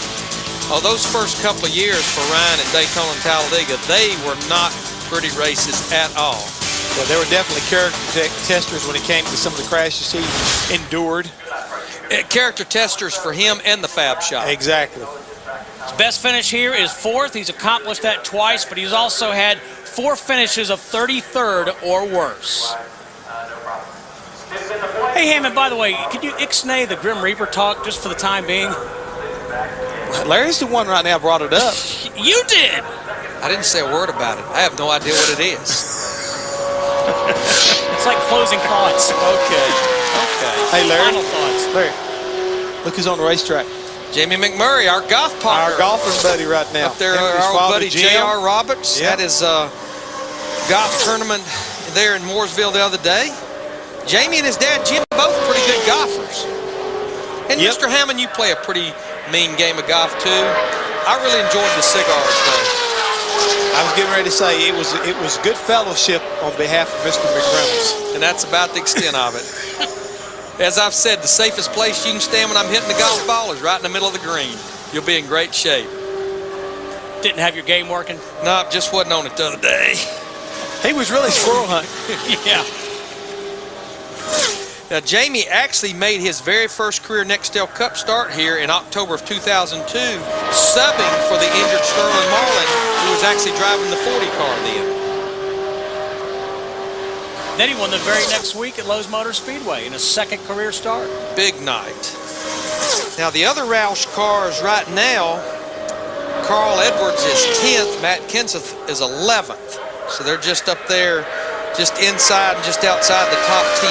And Larry, watching the way he's coming to take the white flag, he has the potential to go up pretty well. I mean, 51.50 on that first lap. If he picks up like everybody else has done on the 2nd lap. I believe he's going to be right there with his teammates when it's all said and done. He could be right at there in the top 10 for sure if he can just hang on right there. As you see, he came off of turn 2. Pace chase showing he's 4th quickest going down that back straightaway. We've heard them reports from down on pit road that the wind is really picking up, and he started losing some speed right there. I tell you, he's actually looking pretty good, even though he lost a couple of positions down the backstretch. Now, that headwind that you have down the backstretch, it could actually help you down this front straightaway as a tailwind. I think this by far should end up being the fastest of the Roush cars so far. And Jamie had a great car as well back in the Daytona 500. 50.61, that puts him 6th quickest. Good run for Jamie. So David Gilliland and Dale Jarrett still the quickest here. 23 drivers have qualified. There's the rookie sensation, Denny Hamlin. He's one of the drivers in the chase for the Nextel Cup.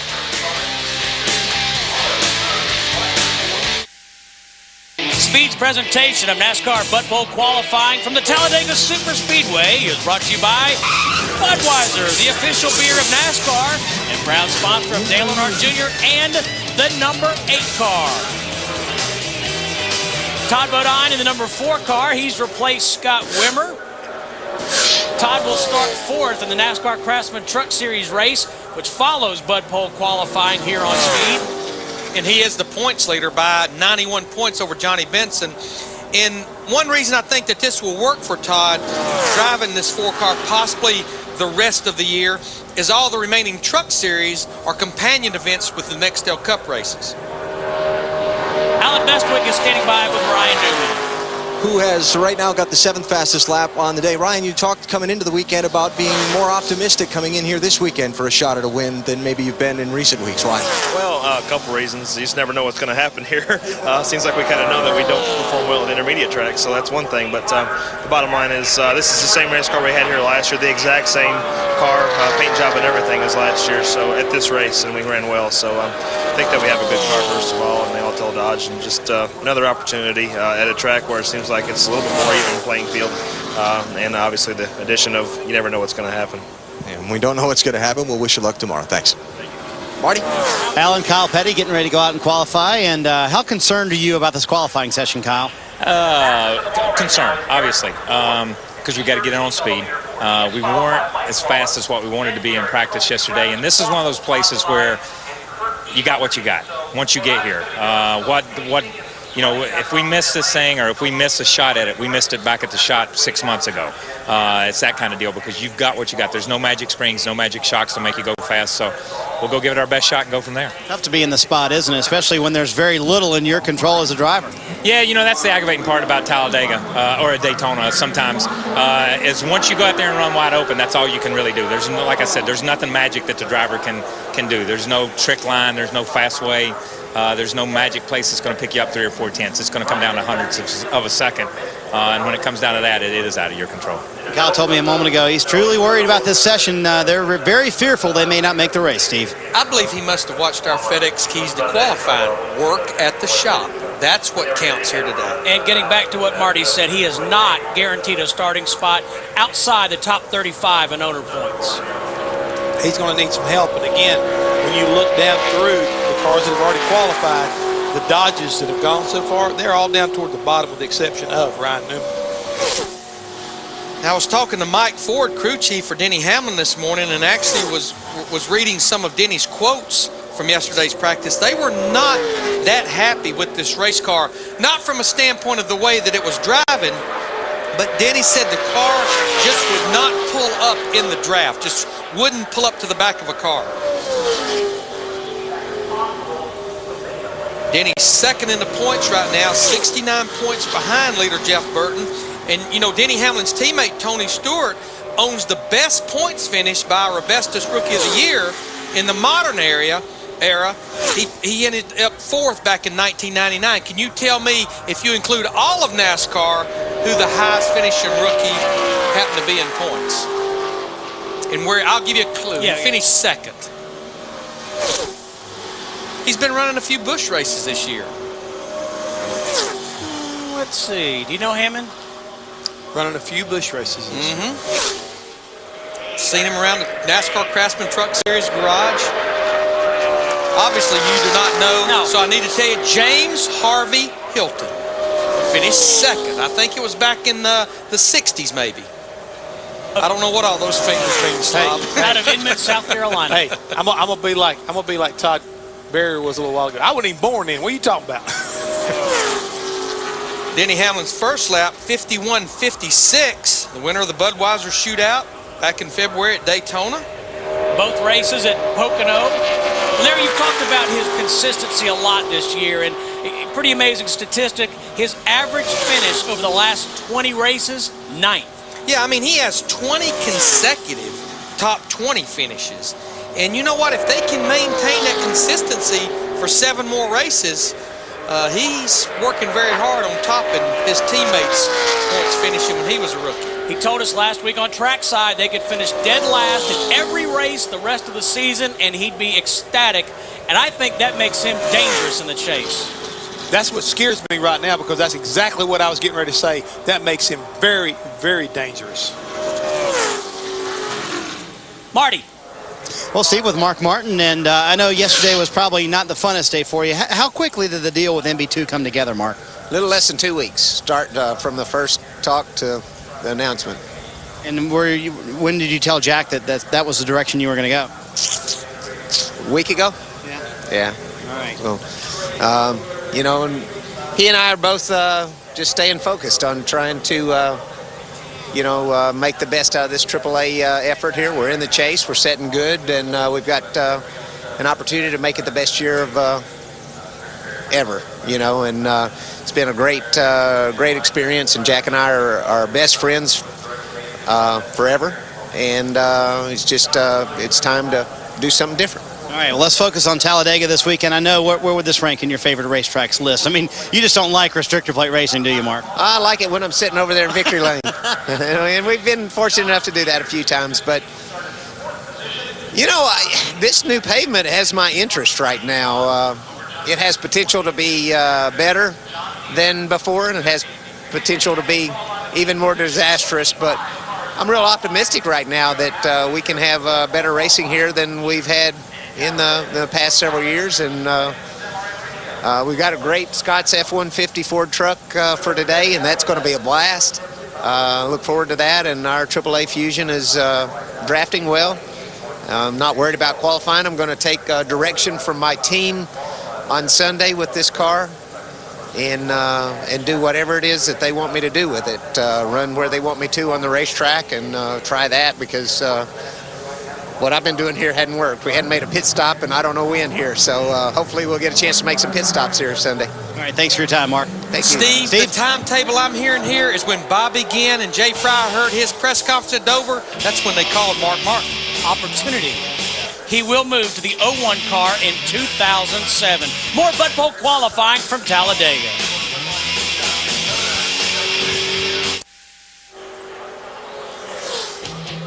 There's our drivers in the chase for the Nextel Cup Championship, and for the time being, where they are starting in tomorrow's race. But Jeff Gordon, Mark Martin, and Jeff Burton have yet to qualify. There you see, though, Dale Earnhardt Jr., by far the slowest of our 6 chase guys that have qualified, back in the 17th position. But he's still hanging up here in the top 20, and all the rest of the guys up there, the same way, top 15, top 10. So, that'd be okay. You can get to the front from there. Chad Chaffin in the 61 car is 21st fastest. That's good news for Eric McClure, though. That locks him into the show for tomorrow. Eric McClure in the 04 will race tomorrow, and we go to Allen. Denny Hamlin and his crew chief Mike Ford talking it over. Denny, 8th fastest right now. Thoughts on that?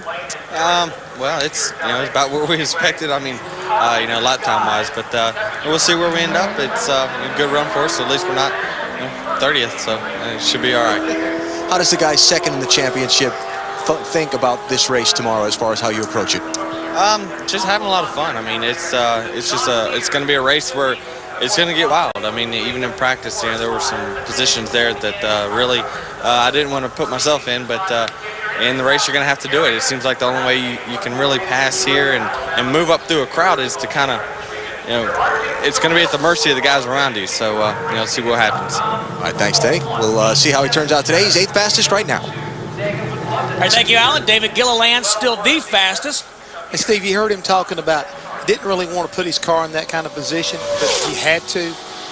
That's because he understands the value of getting that information back to the crew chief, because he knows tomorrow he's going to be in a hornet's nest all day long. When they drop the green flag, you're not going to get away from these guys. You can be out front for a few laps, and all of a sudden they gang up on you, and they shuffle you to the back. Then you got to fight your way back up through there. As we watch Hermie Sadler in the 00, Larry, you were talking about that before we came on the air, the fact that Denny Hamlin will have to make a decision about where to put that race car, as Jeff said, once the race starts. Well, again, I read a lot of quotes from Denny Hamlin from yesterday after the practice session. He said, if you qualify up near the front, your choice is pretty much cut and dry. You want to try to stay at the front. But he said, if you qualify in the middle of the pack, you have to think about what your options are. Yeah, in the perfect world, you want to move to the front, get up there and stay up there. Don't know that that's an option when they drop the green flag. Do you want to stay where you're at, as we talked at the top of the show, in the eye of the storm? Or do you maybe want to drift back, let things settle out, let this 500-mile race unfold, keep in touch with the lead draft, and if the big one breaks out, maybe you're not right there in the middle. Do what you want to do, big boy. If I'm in the middle of that pack, I'm going to come down pit road, get me a drink of water, and restart to the very back. I hear you. Hermie Sadler is the 27th driver to qualify here on the high banks of Talladega. You know, a little over a month ago, Hermie and Elliott Sadler had a big thing up there at their home up in Virginia. And after that, Hermie and Elliott this week, they were able to donate $25,000 to Kyle Petty for the Victory Junction Gang Camp on behalf of the Elliott Sadler and Hermie Sadler Foundation. As we know, Hermie and Sadler are big supporters of the Autism Society. Well, this year, the Victory Junction Gang Camp will start seeing autism children. And I read where Kyle said with that kind of donation, that could feed 2 weeks for the entire camp, which meant, you know, the kids that are there, pays for all the medicine, it pays for the food, it helps pay for the staffers. 51.32 right now, that puts Hermie 24th, but that's good news for Mike Wallace in the 09 car, is we're starting to lock some cars into the show. He, as well as Eric McClure in the 04, those two guys, they will race tomorrow. Marty Snyder with the shy one. Yeah, he's not very shy, Kenny Wallace, by the way. Steve called you shy. Can you believe that? Oh, no. Yeah, we're live on TV. No, I'm not shy, but I'm not crazy either. I'm just talkative, that's all. So what about this qualifying lap? I know you're very intently listening to everyone's time. Yeah, I'm nervous, because I want to race so bad here tomorrow. I've had such great runs here at Talladega, and just seems like we've struggled on the speedway races. But Joe Garone and everybody at Furniture Row, they work really hard. It's just going to be very close. It looks like I need to run something under a 50-90, I guess. So we'll see what happens. I'm nervous, Marty. I'm not nervous for myself. I'm nervous for this team. I don't want us to have to go home. I want to be part of everything tomorrow. Let's reflect on your great Talladega runs. I mean, you pushed the Big E to his final win here at Talladega. You ran second that day. Remember that? Well, yeah, and I don't know. Maybe you guys can look up my stats, but I know I got at least 6 or 8 top 10s and a whole load of 6th and 7th place finishes. Going way back to when Bill Elliott came back with his own race team in that number 44 Busman Fuse car. I think I ran like 8th or 9th. I don't know what it is about this track. I think I just moderate myself most of the race, and then when there's 10 to go, I get crazy. And I think that's been the key. I think it's like timing. You got to time yourself at this race. So was Larry Mack your crew chief yesterday in the speed car? Yeah, Larry, and you tell them the speed I ran because I don't want to get in trouble. I heard about this. I heard about this. Yeah, they're going to stick a small restrictor plate on us, too. Run it easy. He said they're definitely going to put the small plate on that car. Larry McReynolds said, Herm, you got 2 right sides on. I said, hey, I'm not going to let off at all this time. Get this time. And they said, it sounded like the announcer. You went 199, 999. I'm like, darn it, why did I get 200, I think that's for legal reasons. You didn't get 200. Yeah, well, maybe. So you're saying maybe I did run 200? I don't know. If you want to believe you ran 200, let's say that. Oh, no. I think the quickest I went here was in one of Andy Petrie's car, I believe around 99, 2000. Qualified 199 something. I'm like, when's somebody going to go 200 again? I don't know. Hopefully not today. Maybe that's why we got the smaller restrictor plates on. Maybe somebody went 200 yesterday. All right. See, Steve, he is shy. See, he just doesn't talk. He never opens up. He's humble. Yes, he is. 6 top 10s to be exact, Marty, with as you said, a best finish of 2nd behind the Big E in October of 2000. Coming up next after Bud Pole qualifying, it's the NASCAR Craftsman Truck Series. Mark Martin starts on the pole position alongside his young teammate David Reagan. He definitely had a big smile on his face. That's Mark Martin because he knows he's got a fast hot rod out there today. And he's been pretty unstoppable whenever he comes over to the Craftsman Series. And, basically gives them boys a run for their money. And I think right now Todd Bodine and the rest of those guys are going to be gunning for him big time.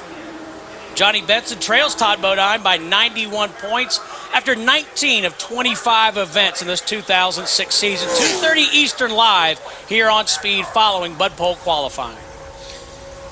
We're seeing Kyle Petty in his 45 car. Petty blue paint scheme. We talked to him a little while ago. This car is not in the top 35 in owner points. It has to qualify on time, and as you could hear in Kyle's voice, he's a little nervous about this whole qualifying effort. He made his very first career Nextel Cup start here in August of 1979. This will be, if he indeed can qualify for this race, it will be his 50th career Talladega start. But Larry, you know good and well from a driver's standpoint, if I've got to pick up a couple of tenths, I can drive it in a little deeper. I can pick up the throttle a little quicker. But here, it's a matter of just don't move the wheel. and hopefully everything will go like it's supposed to. And like you heard Dale Jarrett say, get to high gear just as quick as you possibly can. Going through the gearbox, leaving pit road. Get it wound up.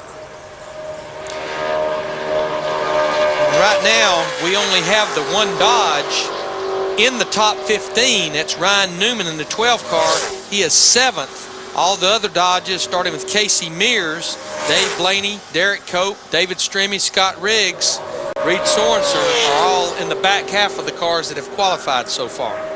He gets ready to start down through the tribal area of this racetrack. We'll know here in a minute what his first lap looks like and what he's going to have to do in the second lap to be able to get in. That's a good first lap. That's a real good first lap. That's a good first lap. If he picks up a half a second, that should lock him in. Yeah, because right now a 50.97 is locked in. Derek Cope in the 74 is actually the bubble car right now at a 51.10. We've seen almost everyone pick up at least 6/10 or more. 6/10 would put him right there at that 50.90 mark. And I guarantee you right now, his crew chief's down there holding his breath right along with his driver, trying to give him every bit of his positive thought process to get him back to the start-finish line to get this Petty Blue number 45 into this race. Trying to make his 779th career start here tomorrow. Kyle takes the checkered flag, shuts it down. Oh, yeah. He's the fastest of the go-or-go-homers. In fact, he's 13th quickest, the second quickest Dodge. So Kyle Petty will make his 50th career Talladega start here tomorrow when they drop the green flag. Clutch effort by Kyle Petty, and as you guys have pointed out, the work was done at the race shop, so hats off to them. David Gilliland and Dale Jarrett have been atop the leaderboard since early in qualifying. Gilliland was the 3rd driver to go out.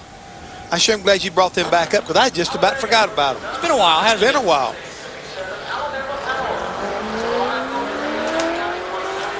Mark Martin will be the next driver to take to the high banks, and at this point we're joined by his crew chief, Pat Tryson. And Pat, thanks for being with us. How much pressure do you guys feel to help Mark win that first championship?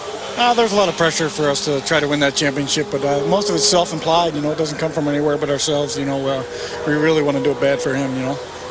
Well, Pat, sitting here watching the guys that went out earlier today, David Gilliland and Dale Jarrett. All of you guys are powered by that Roush Yates engine program. Do you have enough right now in this 6th car to get up there and challenge him for that front row? I don't think we're quite that good.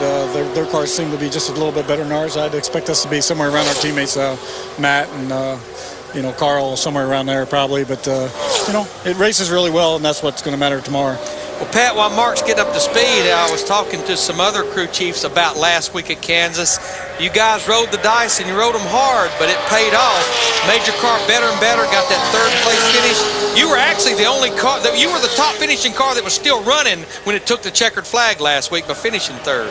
Yeah, we were actually kind of hoping for one more lap. We might have been able to win it, but we were real happy with that finish. The AAA Ford Fusion was kind of up and down all day, and fortunately we got a good finish and kept us in the hunt for this chase, and hopefully we can stay in there after this weekend and go get him the last 6 races. Pat, the one that you and this AAA team, you've done such a great job at this entire year, but for a full season of races, in fact 36 races, is you've been 36 races without a DNF running at the end, and that's valuable when it comes to. Oh, without doubt. I mean, when you 40, so hats off, it's off, as the guy.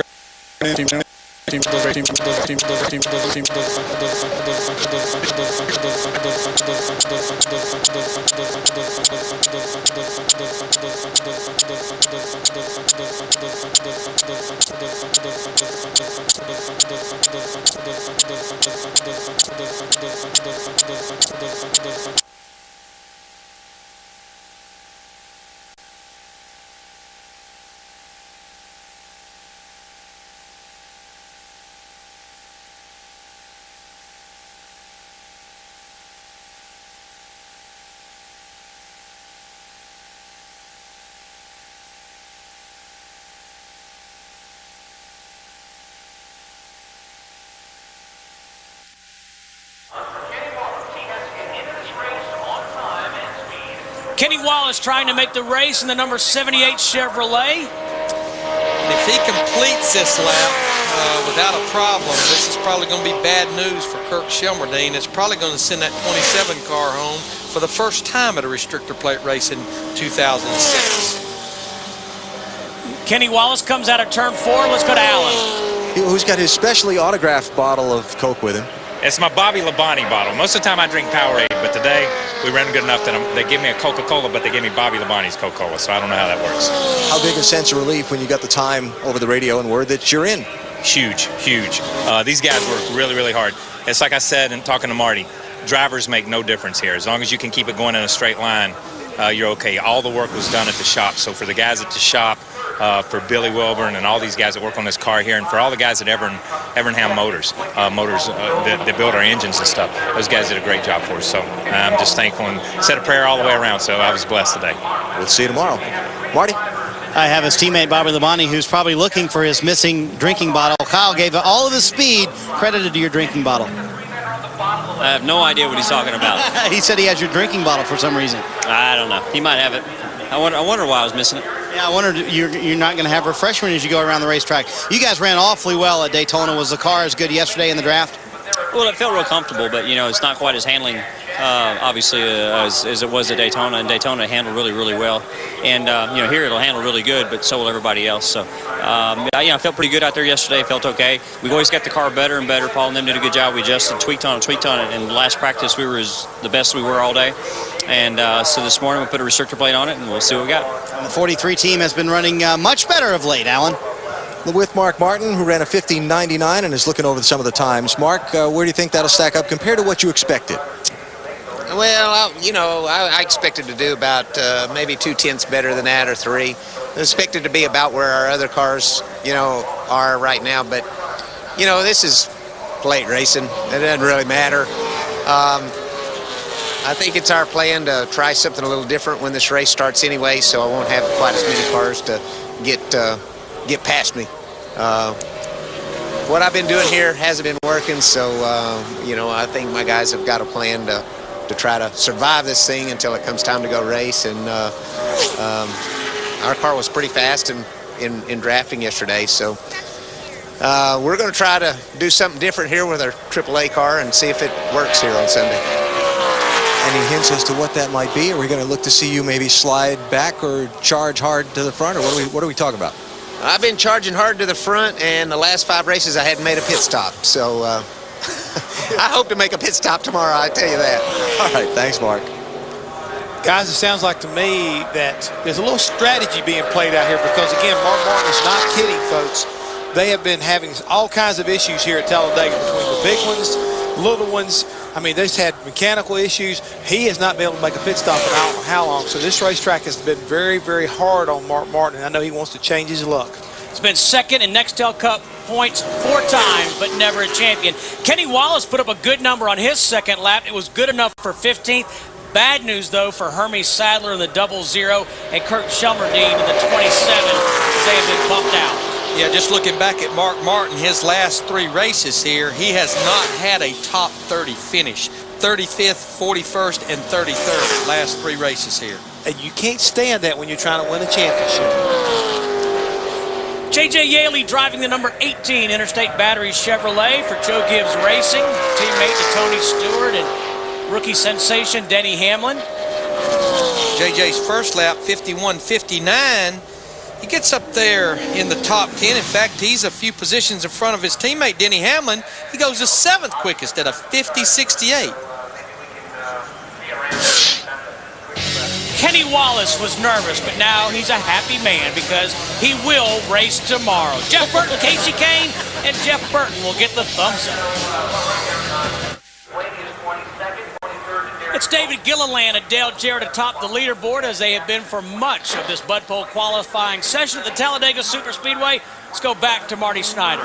Greg Biffle getting ready to go out in qualifying. It's heated up a little bit out here. Is that going to make a difference in your lap?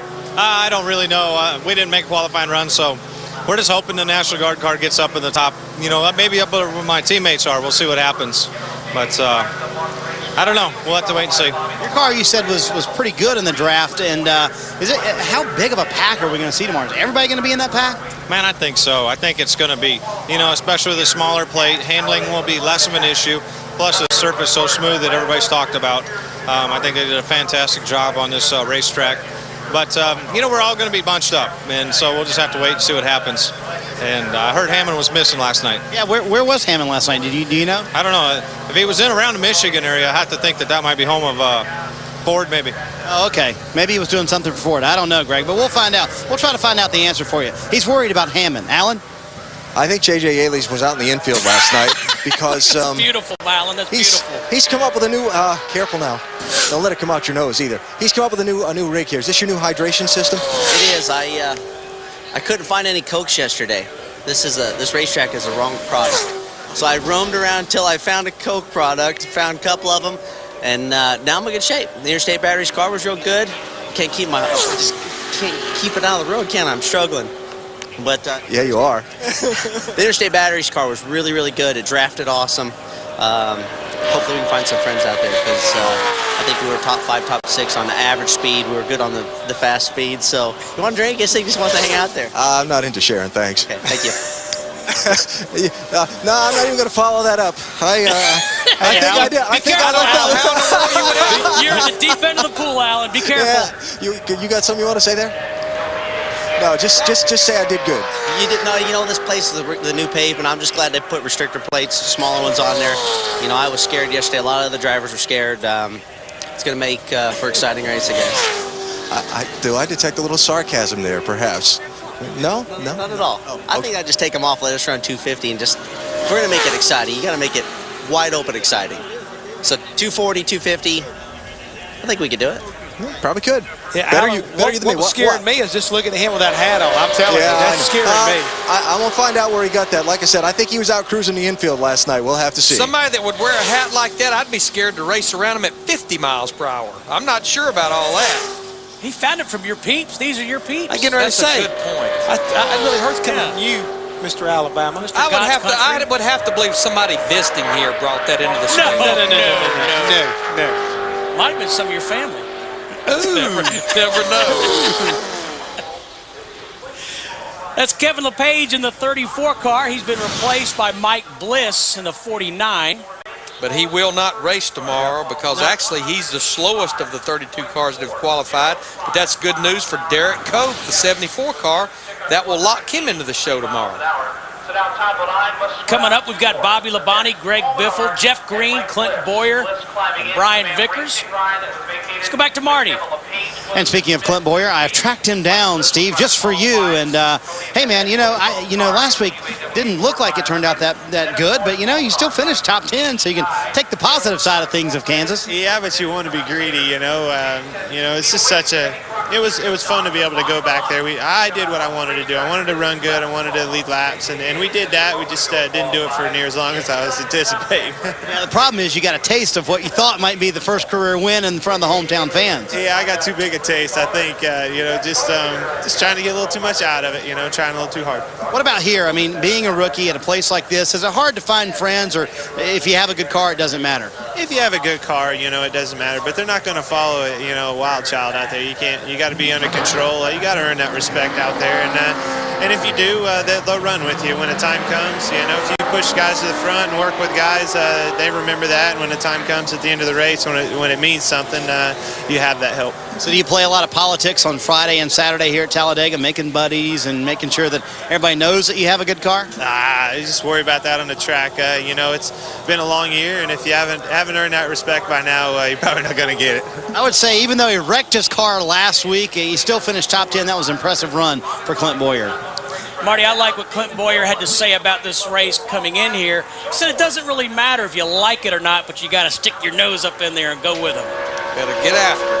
It's a good way to look at it. We take a look at somebody who is definitely going to be getting after it come tomorrow. Bobby Labonte. He always runs well at these super speedways. I mean, he's got such a finesse and has a way of working through the traffic. But I like a lot of other guys who are good at it from time to time. He's been caught up in some pretty wild ones also. And I think, Marty was talking to him about, he had a great run going at Daytona in July, and Jimmy Johnson got up into him between turns 3 and 4 late in the race, and that took him out. And I was the unfortunate person that had to interview Bobby after the fact, but he was so disappointed about how strong that race car was, yet where they wound up, wrecked in the garage. Well, I think early on in the season, I think that they were such a surprise. He and the combination of Todd Parrott, it looked like they had a lot of things going in the right direction over there at the 43 car and at Petty Enterprises. And then obviously when Todd decided to go back to Robert Yates Racing, and not to put any kind of black cloud over Paul Andrews, but it just seemed like this whole group was lost a little bit when that happened. I don't know if it was just everybody was so pumped up about what was going on that when he left there, that a part of them, left with him. It definitely looks that way. You look back at the run they had at Atlanta when they had the engine problem. You mentioned the Daytona run. Looked like this team was really starting to build up a head of steam. They went a little soft here lately. Bobby's first lap, 51.90. Now his teammate, Kyle Petty, is 14th quickest in the 45 car. But you're right about Bobby has had terrible luck, almost like Mark Martin at this place. He has the one win here, but he's had his fair share of problems here as well. They did have a nice run at Dover. They finished 7th 2 weeks ago.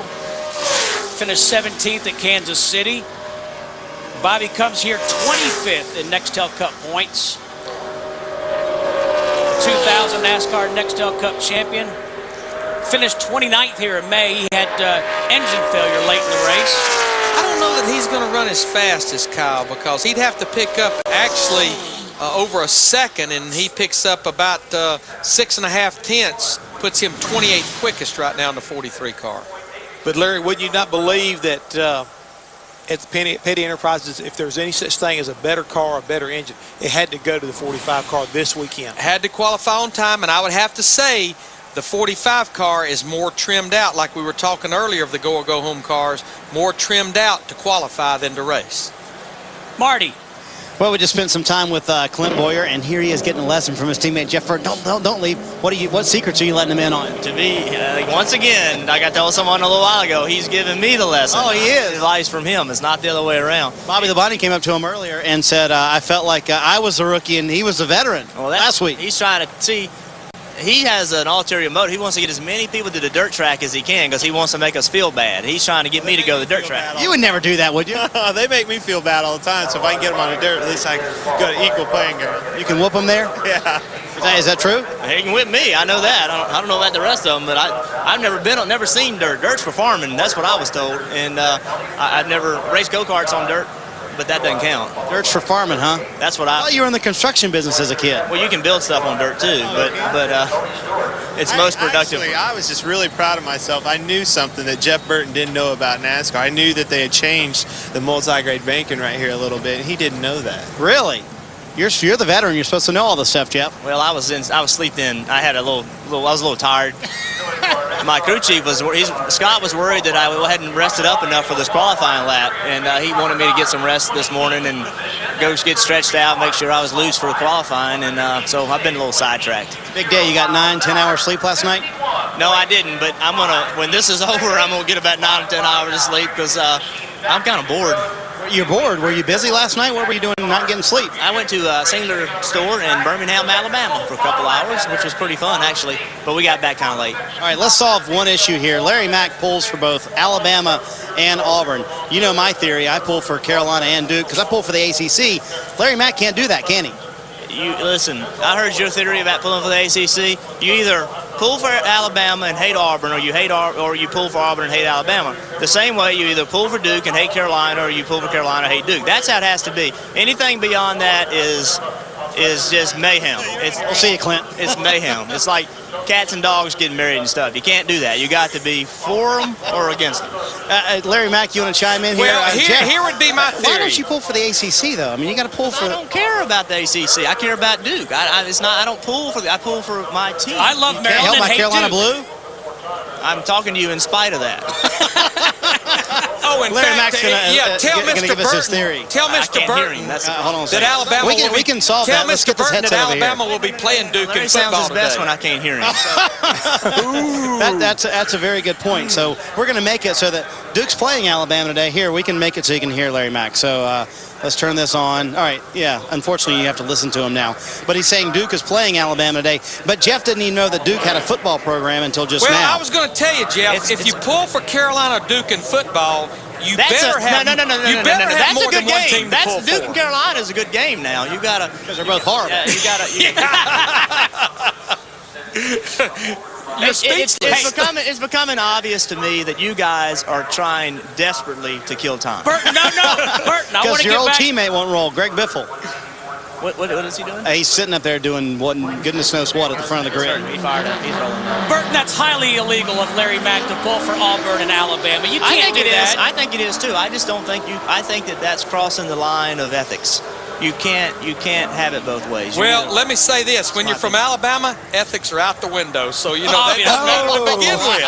You said that, not me. I beat y'all to the True. draw. That was Larry McReynolds. I did announce today in the craft suite that I went and visited with people. They had Alabama stuff on, and I said, hey, Duke's going to beat Alabama today. And one of them said, hey, they ain't playing basketball. So that was a good point. Jeff, on a serious note, back to racing. Last week, that's what we do here. Back at Kansas last week, top finishing car that actually came to pit road. How close were you guys on maybe making it to the end without pitting? I don't think we were close at all, really. I think Scott made 100% the right call with the Singular Chevrolet. You know, you can't be in denial about fuel. You either have enough or you don't. We did not have enough for us to, I've had a lot of people say to me this week, y'all should have gambled, work for the 20. We did not have enough fuel with the mileage we were getting or the amount we held, whatever it was, to go the whole way. So, Scott did 100% the right thing, pit and put tires on. The big gamble then is when do you pit? If you pit too early and the caution comes out, then you're in trouble. If you pit too late, perhaps we pit earlier, we could have gone faster for a little bit of time, but the caution comes out. So in my opinion, Scott got everything he could out of that race. And more importantly than that, I was really proud of us last week. I told in a meeting this week, I said that I was happier leaving there than I was leaving in Dover. I don't know why. At the end of that race, in a race where the 48 was so dominant, by the end of that race, we had gotten to run as well as they were, and at times better. And that was a big step for us. So I was really proud of what we did last week. All right, we'll send you your paycheck. Thanks for helping us fill time here. Well, I mean, I'm get a paycheck from Speed. Everything else. So if you need some help, I'm okay. I think we're good. Steve, we good? Yeah, we're clear. Good. Yeah, okay, we're all good. Thanks, Jeff. Thanks, Jeff. Greg Bifflin, number 16 on the racetrack. Another one of the cars out of Roush Racing. Not that we need to put a period on what Jeff was saying, but I think that team has definitely figured out how to close the deals out when it counted the most, and that's here in the final 10 races so far. They've been really good. Early in the season, they struggled, but since winning, really, I think since the start of the chase, they've been able to put together some solid runs and be really strong when it counts toward the end. 7th, 1st, and 5th in the 3 chase races for Jeff Burton. And has led a lap in all 3 races. Right now, Greg Biffle, first lap, 51.24. He's working on trying to become the fastest Roush car right now. Jamie McMurray, 6th quickest at 50.61. Yes, I'd say 50.38. Greg Biffle, 4th quickest. So right now, Fords occupy 3 of the top 4 spots.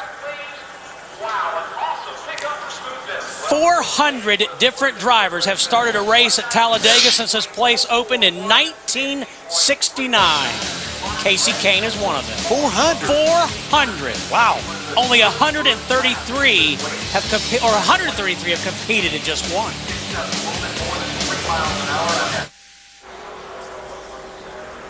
Jeff Green's best finish here at the Talladega Superspeedway, 5th in October of 2002. David Gilliland is still the quickest here in Bud Pole qualifying at the Talladega Superspeedway. Can you imagine what's going through this young man's mind right now? He was the third guy off the grid right there. He's been sitting up there holding that pole position since the 3rd car to roll. That was almost 2 hours ago. Jeff Green, the 35th driver to qualify here at Talladega. Alan? Greg Biffle just stepped away to have a little look and see how much of that front valence he might have scraped off this Ford on his qualifying lap. You trying to see how much you took off it? Yeah, we're just checking the balance to see. We kind of guessed at the front springs, and I guess we guessed about right. That thing's pretty fast, so my hat's off to Doug Yates and the whole engine program, Tom Gint. I know those guys worked really, really hard on our engines, and they probably, I would have to think that they ran the engine with a different restrictor plate on the dyno before we came down here with new pavement. anticipation of a different plate possibly, but that may be overanalyzing before we got here. It's fast and you'll take it, right? That's right. That's fast and we'll take it. And I think the guys did their homework, and the car seems to be really good. I'm excited for Sunday. Good luck. Greg Biffle, he's fourth right now. Marty? Alan, I think Elliott Sadler's got might have to write a $1,000 check to someone. Did you bet someone? No. That said the 38 car's on the pole. You're used to that being you in that car, but you knew they were going to be fast. I told the boys last night that 38 probably had a great shot sitting on the pole. I mean, I understand their restrictor plate program, so yeah, I was trying to win a little extra money on the side. What about your 19 car? I actually really drove good yesterday. So, it's my first time in a Dodge Charger, so I'm learning what it likes, what it dislikes. So I put it through a lot of bad paces yesterday, a lot of bad positions hung out and stuff like that, and wanted to find its recovery times. But I'm really happy with the work these guys did in the last few weeks to get this car ready. Ray has put a lot of emphasis on our restrictor plate program, not only for this race, but to get ready for next year's Daytona 500. So we'll see. I want to run tomorrow. Give them the best feedback we can. I'll go to work and get ready for next February. Is there really a difference in the feel of cars when they're in the draft or whatever position you put them in? Just, each team, each body, everybody has different cowl and carburetor stuff combinations. Everybody has different fender width, and bodies are always put on different. So all cars are going to drive a little bit different, especially company to company. And, just me coming in as a driver for the first time, I had a lot to learn yesterday. So I was just moving the car, putting it in different situations to see what I needed to do, what line I think the 19 needs to be in to be good. So had to do all of that yesterday. We'll see if Elliott's prediction holds true and his old car gets on the pole for the day. I'm glad they found Hammond, because last night it's not prompted for me. He left us out to dry last night on the show. It was just me and Larry Mack and Steve. So I'm glad they found him. I heard he was at a wine party in Detroit or something. Is that what he was doing? I don't know what he was doing. Leaving us out to dry. On a barge. On a barge. And Jeff Burton said go Duke too. Yeah, well, the thing is right now, guys, you got to understand something. Every now and then you've got to take one for the team, and I had to take one last night for the team. So what are we going to get out of this, wait a minute. He's up there with Howie Long and Terry Bradshaw. I got to take one for the team. I want to know what the team's getting for this. Teammate. Call David Hill and ask him. David Hill wasn't even there. Yeah, but when he calls me and sends me marching orders, what do you do, Larry? You go. But he was on the guest list. Oh, okay. How's Joe Buck? He was doing quite well. Glad you asked. They're a great group of guys, I'm going to tell you that much right now. Just like Mr. 07 himself, Clint Boyer. He's a great guy also, guys. It's a great tie-in considering we mentioned David Hill's exactly name. Exactly right. DirecTV is kind of one of his little baby projects he works on quite a bit. Well, his crew chief is Gil Martin, Clint Boyer, that is. And, Gil, you guys have really had a great season. Larry Mack has made the point that, Denny Hamlin's gotten a lot of credit, but for a rookie driver, you guys have done a great job. Yeah, we've had a great year so far. I mean, Clint's really stepped up here at the end of the season. The team has kind of escalated in its performance and going up. Kansas, I mean, it was a good time and a bad time for us, but at least we made something out of it. The restrictor plate race has been really good for us all year, too. We finished in the top 10. We got in a little wreck here at the last Talladega race, but we're looking forward to tomorrow. I think we're going to be pretty good. Hey, Gil, with us going back to these racetracks for a second time in this final half of the year, have you seen improvement and the feedback coming from Clint? Has it gotten better? I mean, as everybody would expect? Yeah, I think it has, because the biggest thing, he's gotten more comfortable running with everybody. He's gained the most on and off pit road. I mean, I'm really proud of how good he's been doing that, because we've won the challenge 2 or 3 times, and a lot of that's due to the fact that his getting on and off pit road has really kept us in the races, especially on green flag runs. So, I mean, his learning curve has really picked up throughout the year. It's going to look forward to the rest of the year. Gil, your second lap, 51.07. Right now, that puts you 22nd quickest. I know a lot of unknowns about this different size plate. Is that about what you expected? Well, I mean, that's not quite what I expected right there. I was hoping we could run around an 80, but I think the car is going to run good tomorrow. And, I mean, without knowing what we had and what gear to choose this morning, I think we chose a race gear more than we did a qualifying gear, so I think we'll be okay. Hey, Gil, thanks a lot. Best of luck tomorrow. Appreciate it. All right, guys, thank you. Okay, coming up, we'll have Brian Vickers, Elliott Sadler, Jeff Burton, and Tony Stewart. Bud Pole qualifying continues at Talladega. David Gilliland, still the fastest. Brian Vickers in the 25 car finished third here back in May. He was sixth in this event a year ago. He's really picked up on the restrictor plates. Really picked up on the restrictor plate racing. And the difference right now between this race and earlier this year, well, Brian's going to be going to a different team next year, and we've already seen that there is, you know, a little bit of friction right there between teammates in the Hendrick camp. So this guy here, he could be a wild card tomorrow as far as maybe not being hooked in totally with these Hendrick cars. He may be willing to help somebody else who would help him win a race. And I'm going to tell you what, I go back to the spring race here. Brian Vickers was a great teammate to Jimmy Johnson. Brian Vickers could have made some moves to try to win his first race, but he stayed with his teammate, Jimmy Johnson, and at the end of the day, he helped that 48 team win that race. And of course, Brian Vickers will be going to the Toyota Red Bull team.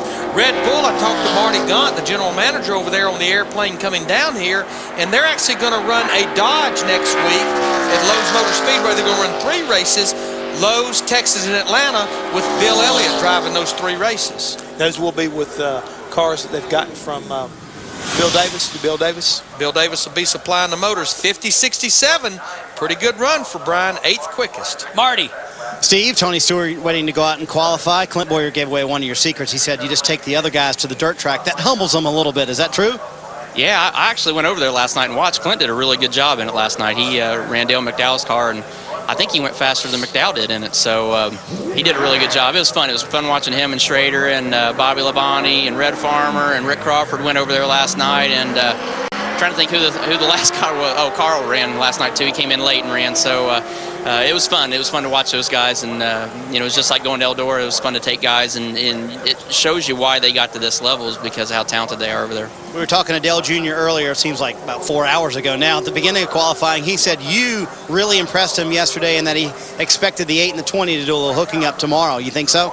Yeah, we always do here. We're unofficial teammates normally at Talladega and Daytona. So I don't know. It's like he said. I mean, we really don't know what we're going to have with the plate change, but you know, it would have been nice to have a practice session so we all could fine-tune on the gears because, you know, that's what we did yesterday. We played with gear a lot, and, you know, our car drove really good and was really happy with it. So we'll wait and see what we got. But I think, you know, we're judging off the other 2 guys, at least for qualifying, we should be okay. It really helps to have those teammates, official or unofficial, right? Yeah, I just got to keep a scorecard of which ones are official, unofficial. Which ones are good and bad, right? Well, all my teammates are good teammates. So. Okay. As long as the bad ones, you know, those aren't teammates. Those are the ones you don't want to run with. Elliott Sadler takes the green flag in his number 19 Dodge of Evernham Motorsports. Elliott has 2 consecutive poles here, but he's had a problem keeping it on all 4 wheels. He has had some rough rides at this place. And as spectacular as that was, Elliott was fine. Then in 2004, comes across the start-finish line on his roof. If I'm not mistaken, that was actually probably good for somewhere finishing in the top 25, I think. I think he maybe finished 22nd. He came back up on his wheels right there. You know, it was spectacular for at least a brief moment. Larry Mack, you're on it. He was, in fact, 22nd in that race. It's a great guess, wasn't it? I was counting cars as they were going across. Why do you want to do that? Do what? You had that book in your hand and you were looking at the answer. I was thumbing quick, though. Elliott said he didn't think he'd have a shot at the pole, but was really happy the way his race car drove. I think he genuinely likes coming to the restrictor plate races, Daytona, as well as Talladega and racing. He just doesn't like sometimes the end result that he gets himself into. Now his teammate, the other Evernham car, one has qualified, one has not. Casey Kane still yet to go, but Scott Riggs right now, 34th quickest in the 10 car at a 51.46. Elliott's first lap was 51.76, so he should be much quicker than his teammate Scott Riggs. So he comes down to complete lap 2 at a 50.93, so right now Elliott 18th quickest in the 19 car. And his other teammate, Casey Kane, who has 5 poles this year, has yet to go out. He's scheduled to go out 43rd. 49 drivers are here, and we go back to Alan Bestwick. With Brian Vickers, 8th fastest right now. You finished 3rd the last 2 races here. How does this car feel in practice compared to those last couple? It feels pretty good, you know. I mean, in race stream, I felt like we had a good car. We came here and tested in the Goodyear tire test, and I think that helped us some. I was kind of hoping we'd be a little bit better than that for qualifying, but I think the gear changed. We weren't really sure where to go with that, but I think they did a good job. I think it'll be good for the race. We'll see. I was pretty happy with it yesterday in the draft. You did the tire test. What kind of tire situation are we looking at tomorrow? Everybody seems to be talking about bulletproof. Yeah, pretty much. You know, I don't know about bulletproof. I mean, I think that that they brought us a great tire. As far as how long it'll last, you know, could it hypothetically make the whole race? Maybe. But it definitely, there's going to be a lot of gas and goes, a lot of two tires. You know, I think the tire you could probably change tires once and make it the whole race. You know, but they, you know, I think Goodyear did a good tire. I mean, did a good job. I mean, with the new pavement, I think there's really any concern of, you know, of what kind of tire you bring. They just want to bring a safe tire, and they did. All right, Brian, thanks. Good luck tomorrow. Marty? Well, Kurt Busch getting ready to go out and qualify. We're talking about Talladega and his success here. You got to be thinking, man, you're so close. You've been so close so many times. One day you got to break through here. Maybe. You know, it's just a matter of having things fall right at the end of the race. I mean, you got to draft well all day and race with the fast guys and have a key pit stop at the end that puts you in position. When we were leading here with 30 to go this spring, I'm like, man, I think we got this thing in the bag. Yellow comes out, it's like, oh, man, we need gas, we need tires, so let's come in and do it. And we came out, and I went for the lead again, went back all the way to like 20th. So it goes your way some days, other days it doesn't. All right, and this Penske program's been pretty good for Kurt. They've run awfully well at these plate races so far. Steve? The Nextel Cup points leader is on the racetrack, Marty Steyer. That is Jeff Burton. Steve, I want to go back to what Brian Vickers was saying about the tires and potential gas and go. And Larry Mack, don't know if you were racing at that time, but they used to have tires here back in the late 70s that we used to run, and you didn't have to change them. They were real hard, almost like you used to always say, you can see sparks coming off of them, and you could just run them and run them and run them. And a lot of times, you know, you'd buff a set of tires in here in the spring race and bring them back to the fall race, and they'd still work just as good. Yeah, there was a point in time after this racetrack, I think, as we mentioned, it was last repaved in '79, in the mid to late 80s. It had just enough grip, but yet you didn't want a lot of grip, because when you had grip, it would actually slow the car down. And I can remember we won the race here in '92, and I know for a fact with Davey Allison, we only changed left side tires one time, and I think we only changed rights maybe 2 or 3 times during the course of that whole 500-mile race.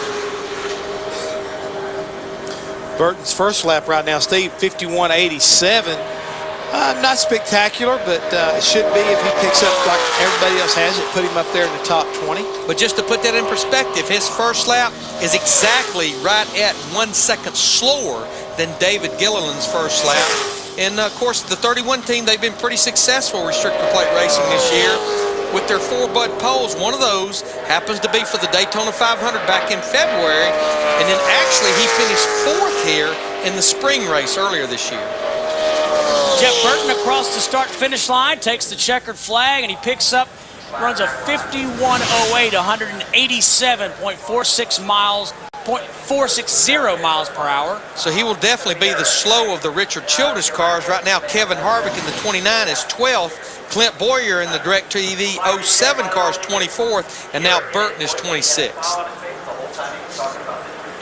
David Gilliland, still the fastest in his Ford. Up next, the NASCAR Craftsman Truck Series will make their debut on this 2.66 mile super speedway with brand new paving job. You see they're lined up.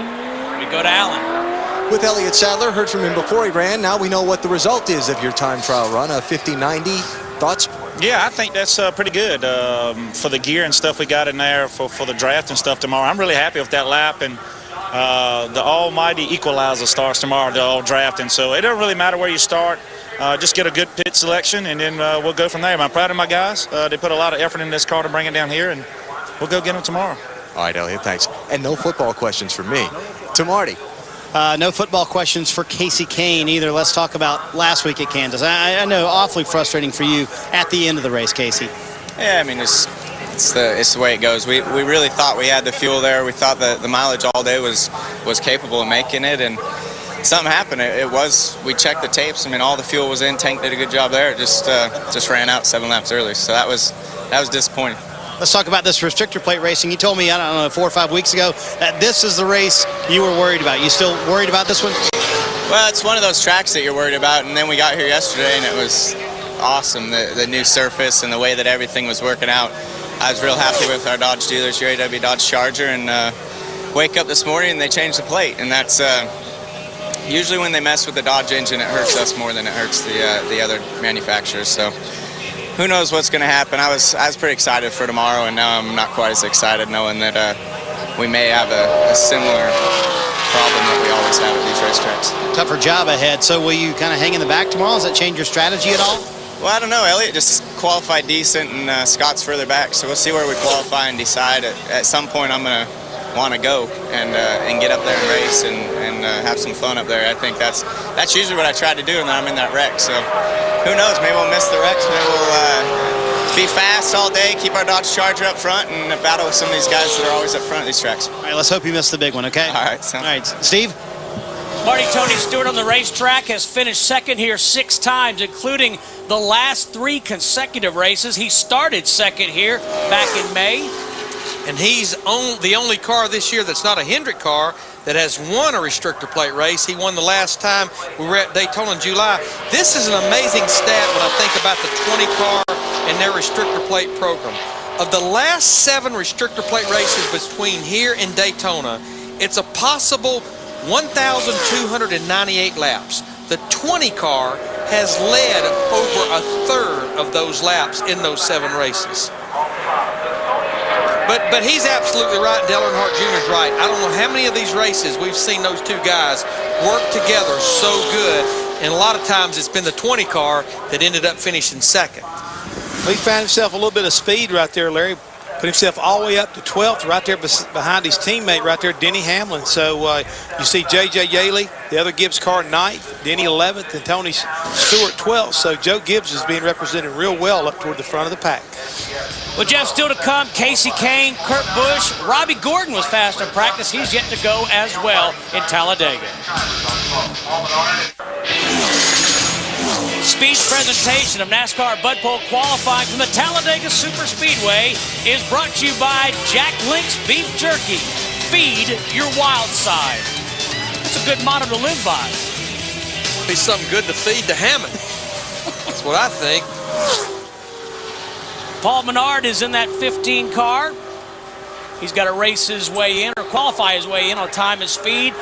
Again, a graphic telling you where our chase drivers are currently as we near the conclusion of Bud Pole qualifying here at the Talladega Super Speedway. Our points leader, Jeff Burton, right now, the slowest of the 8 that have qualified was still Jeff Gordon and Casey Kane to go. Jeff Gordon will be next to the last car to go out and qualify. We'll watch Paul Menard and check in with Alan. Al, we might get a double shot interview here. Jeff Burton talking to Tony Stewart. Let's start with the championship leader. Jeff, probably going to be midfield when the green flag waves tomorrow. Well, that's pretty much what we expected, to be quite honest.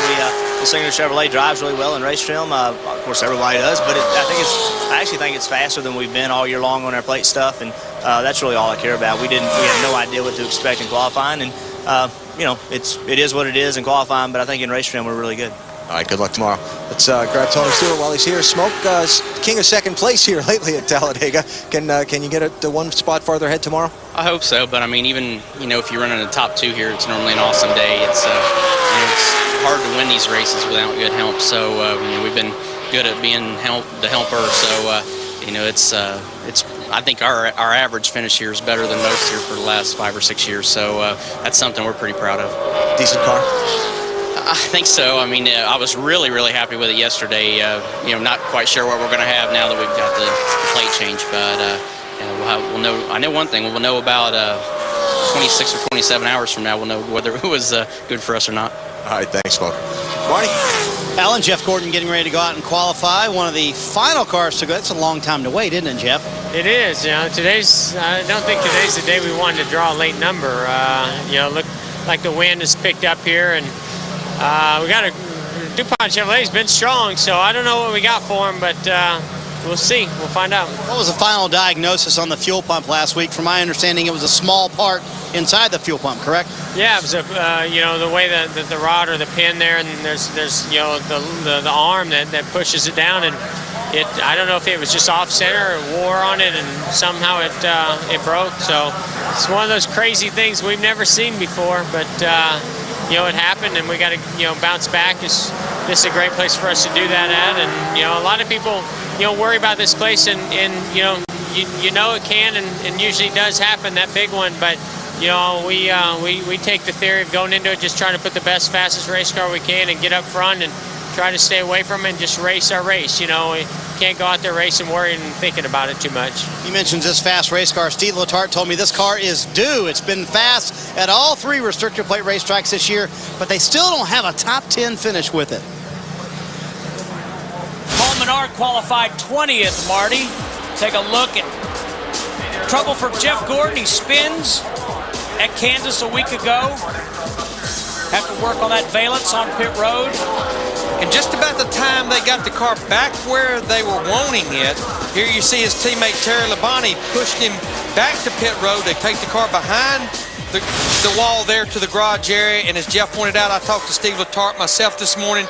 He said, Larry, in all my years of racing, and I've got to say, listening to his story and what he was describing, all my years of racing, I've heard of fuel pump failures, but never the part that actually failed in that fuel pump. It's like the fork or the rod, like Jeff was describing, that lets the rod go up and down that works the pump. Need to mention also with the good run turned in by Paul Menard, he's the second fastest of the drivers required to qualify on time and speed. That bumps Todd Bodine out of the field. So that will actually send the 4-car home for the second week in a row. They missed the Kansas race as well last week. Mike Bliss has replaced Kevin LePage in that 49 car of BAM Racing. And it sounds like that possibly Mike will be in this car for the remainder of the year. I talked to crew chief David Hyder, who is back over there, his 4th race back with BAM Racing.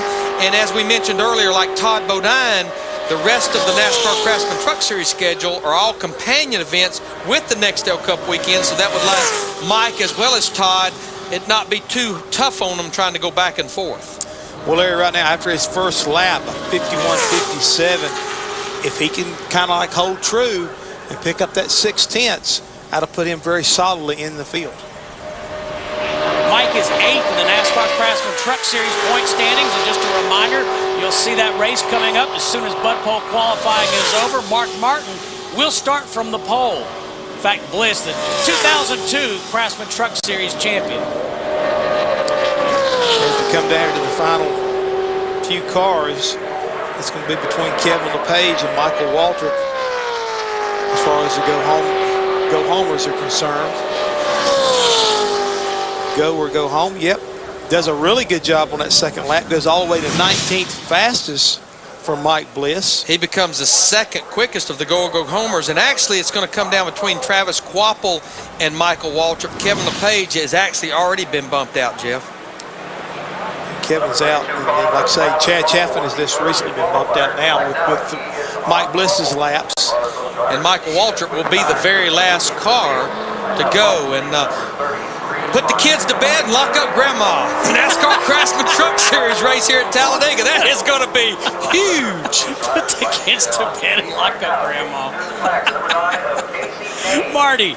Robbie Gordon, the concerned car owner, is checking out spoiler inspection here, making sure that you get everything you can get, right? We're trying, we were quickest in practice yesterday, but that doesn't mean much for today.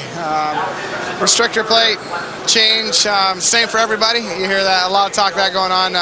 We just left the same gear we had in it. We knew it was fast yesterday, and race trim, we knew that gear meshed up good, and there wasn't a lot of drag with it. So if we can qualify inside the top 20, I think we'll have a great car in the race. But you're good at Talladega, though, Robbie. You finished top 15 here quite a bit recently. Yeah, we run pretty good. I think we finished, 9th here the last time we were here. So same car. We were fortunate to be able to bring it back with actually the same sponsorship on it with Harris. So we didn't have to do a lot to it. Pretty much wax it and bring it back. And you left a note for yourself on the steering wheel. What did you write on that note? Make sure to hit the nitrous button 3 times. Yeah, and no brake. Don't touch the brake at all during that qualifying lap.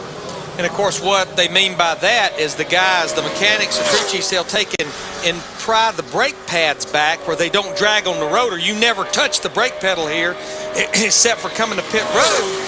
But when you finish that lap, you want to make sure and pump that brake pedal back up where you do have brakes when you get over here after your qualifying run's over. Casey Kane has 5 poles this season. We've had 13 different pole sitters. If David Gilliland can hang on, he'd be the 14th. This is a brand new car for the 9 car. First time out at the racetrack with it. And as we said last week, even at Kansas, had a pretty good race car there. Didn't have a good finish. Finished 33rd. Spun out coming to pit road late in the race. Out of fuel, having to get pushed down pit road. As we've said a lot about Casey Kane this year, they just need to throw the Hail Mary for these last 7 races, because right now, 10th in points, 273 points behind leader Jeff Burton. Nothing to lose and all to gain. And we've said it before, Larry and Jeff, 156 points is the most you can lose or gain in any one race. So Casey essentially an entire race out of the points chase. And you got to believe, guys, when you say that right there, Steve, be very careful, because tomorrow could be a great equalizer for a guy like Casey Kane. All it takes is somebody having problems, and we've seen it too many times on certain replays today. This place can eat you up in a heartbeat, and it can take a lot of our contenders and bring them to their knees and give a guy like Casey Kane or even a Kyle Busch, new life. But I know numbers are just numbers, but numbers that Jimmy Johnson and the 48 team have been throwing around all week long. With 7 races to go in 2004, they were 243 points behind leader Kurt Busch. When it was all over, Marty, he only lost the championship by 8 points to Kurt. That's a good point, Larry Mack. And, if we're going to draft a basketball team in the NASCAR league, I'd say these are 2 first-round draft picks. Who wins the one-on-one game between you guys? He does? You're the center, Mikey? Yeah, I'm sneaky slow. Oh, you are? Is that good in basketball? No. Range is actually pretty good. You actually grew up a basketball player, right, Tony? Yeah, I said in Indiana, if you couldn't dribble, they'd kick you out of school. So Hoosier hysteria is all great. They do that in Kentucky, too. Let's talk about qualifying here. Are you a little concerned here, Mikey? Well, yeah, you always have to be concerned. But, man, I woke up this morning and Buffy served me and Macy breakfast in bed. And then we started watching Racing Stripes. That zebra thinks it's a horse. About the time he learned how to run, qualifying started. And so we finished that movie and 10 cars had gone. So I said, well, I think I'll go running. So I ran for 3 miles and 15 cars had gone. I said, well, darn, I'm going to study for the truck race. Got done with that, 25 cars had gone. So I said, well. That's not to imply you don't do a lot of research there, right? I did a little bit. So then I said, I got just about 5 minutes. I think I'll color my hair. So I colored my hair, and then I felt like I was ready to come qualify, and I've been standing out here for a half hour. I'm sorry, but you've had an eventful morning. Yeah, have y'all had plenty of fill time? Did you talk to a bunch of people that say a lot of stuff? I don't know, Steve, what do you think? How have we done today? Well, Jeff Burton nailed some time for us. I can't wait. I can't wait till y'all watch the truck race. It's going to be out of control. One of the most fun races ever in history of the truck series, right here from Talladega Superspeedway. And while I was studying, I produced me an opening. I got it all rehearsed, so I'll throw that on you here in about an hour. Okay, that sounds good. That sounds like the rehearsal for your booth on camera. So good luck qualifying. Have fun in the show today, Mikey. See ya. And Tony Raines, by the way, qualify well. Steve? Michael's had a busy day. No, he just had a Michael day.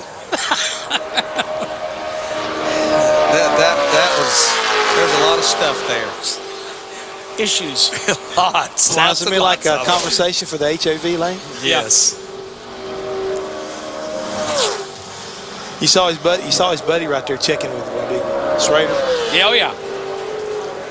Speaking of buddies, Kurt Busch's buddy, his teammate right now, Ryan Newman, by far the quickest Dodge, sitting up there in the 10th position. The next quickest Dodge would actually be Kyle Petty back in the 17th position in the 45 car. Kurt's first lap, 51.71. It would be a real stretch, I think, to get to where his teammate is right now. He'd have to pick up a full second, which we have seen 9/10 to a second pickup on his second lap. Kurt has 4 straight finishes of 8th or better here at Talladega. And this just shows you about the competition in Nextel Cup and how things change. This is the car they raced here in the spring. It qualified 5th.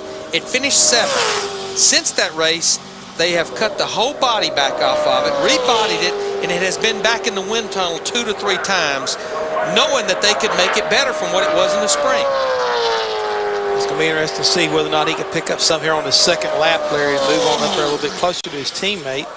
Not quite, 50.98, so right now he's 26 quickest in the 2 car. I don't think he'll be real happy with that.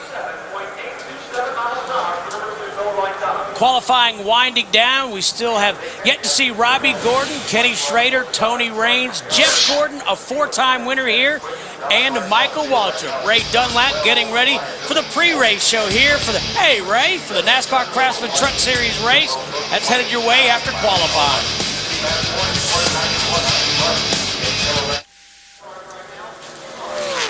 Robbie Gordon on the racetrack in the number 7 Harris Chevrolet. David Gilliland, the man atop the leaderboard here. He has turned in the fastest lap, 191.712 miles per hour, the only driver under a 50-second lap. Well, I think we've got two things we got to look at when we talk about David Gilliland's lap. Number one, he went out third today. And when we started early in the morning, it was 66-degree air temperature, and the track temperature was only like 100 degrees. Now, it's well up over 110 degrees as far as track temperature concerned, as well as the air temperature. And Larry, you know good and well that when the air starts getting hot out there with these restrictor plates, you start losing horsepower automatically. And I think the wind is significantly different from when David Gilliland went out. When he went out, we didn't have a lot of wind at all. Now, I think about the middle of this qualifying session, we had a substantial headwind down the back straightaway. I still think we've got that, but I think it has actually died down a little bit from what it was about the middle of this qualifying session.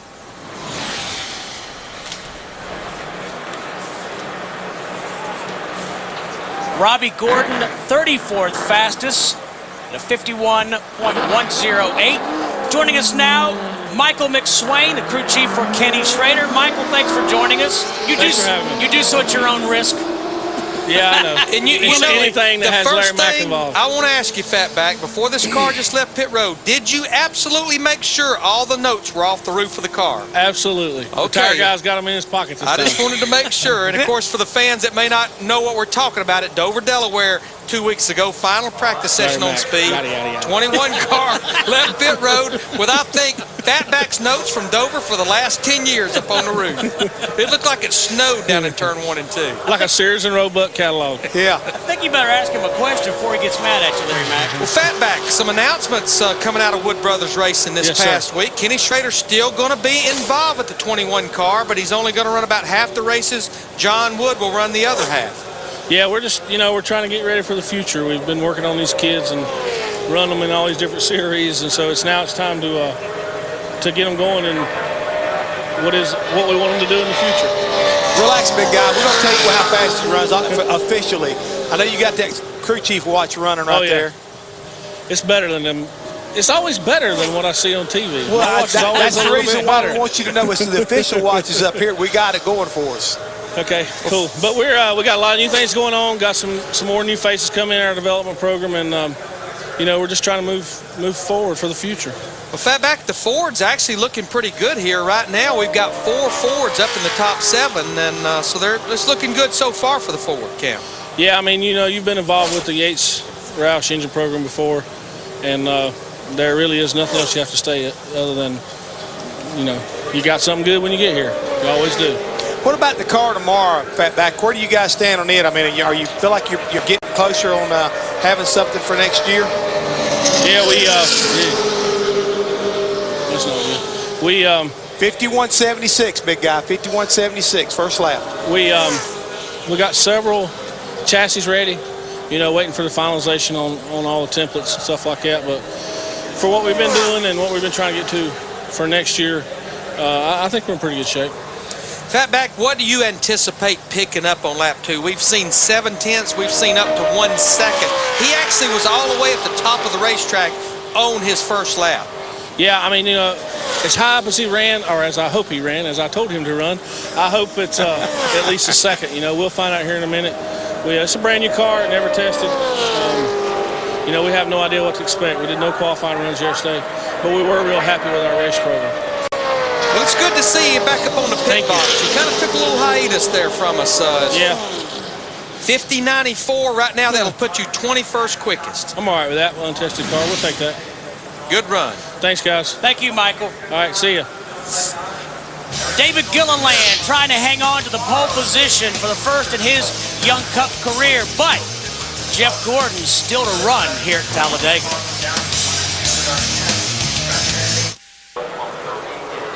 Tony Raines driving for Hall of Fame Racing in the number 96 Chevrolet. There's a handful of drivers remaining. Tony Raines, Jeff Gordon, and Michael Waltrip. And then, as promised, the NASCAR Craftsman Truck Series race. As Michael Waltrip said, it'll be out of control. Definitely. Of course, the DLP team, a lot of affiliation with Joe. And right now, the actual 3 Joe Gibbs cars all in the top 12. J.J. Yaley, the leader of that pack, up in the 9th position with the 18 car. Well, this 96 car is not going to be up there that close to them. Now, 51.31, 42nd quickest for Tony Raines. This team in the top 35 and owner points actually 30th, so they are locked into the show. Well, I would say Mr. Gilliland will only have to wait about maybe 2.5, maybe 3 minutes most to see if he will get his very first career Bud pole in only his 9th career start in Nextel Cup. See, Jeff Gordon has never won a pole here, but he's been to victory lane 4 times. He's led 702 laps here at the Talladega Superspeedway. If he leads 1 lap Sunday, he ties Bobby Allison. And I believe that'll probably happen. The all-time lap leader here, Jeff Hammond, is? I don't know for sure. Larry Mack. Dale Earnhardt. Number 2. Phil can't give me that answer. He gave me the first one. Oh, Phil Parsons. Buddy, that's right. He's correct. Buddy Baker. Phil Parsons and Rick Allen up here getting ready to do the truck race. Getting ready to run us out of here is what they're getting ready to do. So, boys, y'all are running overtime here. But I was going to make mention that when Jeff Gordon got ready to roll off the pit road, this awesome crowd that has been gathering here for this truck race and watching the final part of qualifying gave him quite a cheer. I've not seen many crowds like this on Saturday for no type of race. Not Busch, not ARCA. And, of course, this is the first time that the trucks will actually race here, as Jeff Gordon has now taken the green flag starting lap 1. Comes in here 6th in the points, 120 points behind leader Jeff Burton. Has 10 restrictor plate race wins between here and Daytona. Talked to his crew chief Steve Letarte this morning, and he said, watch our race car on the racetrack. And that's what I've been looking. It almost looks like the car would look almost like at a Fontana or Michigan. This place is so smooth, you can just see the valence is almost sealed off to the pavement.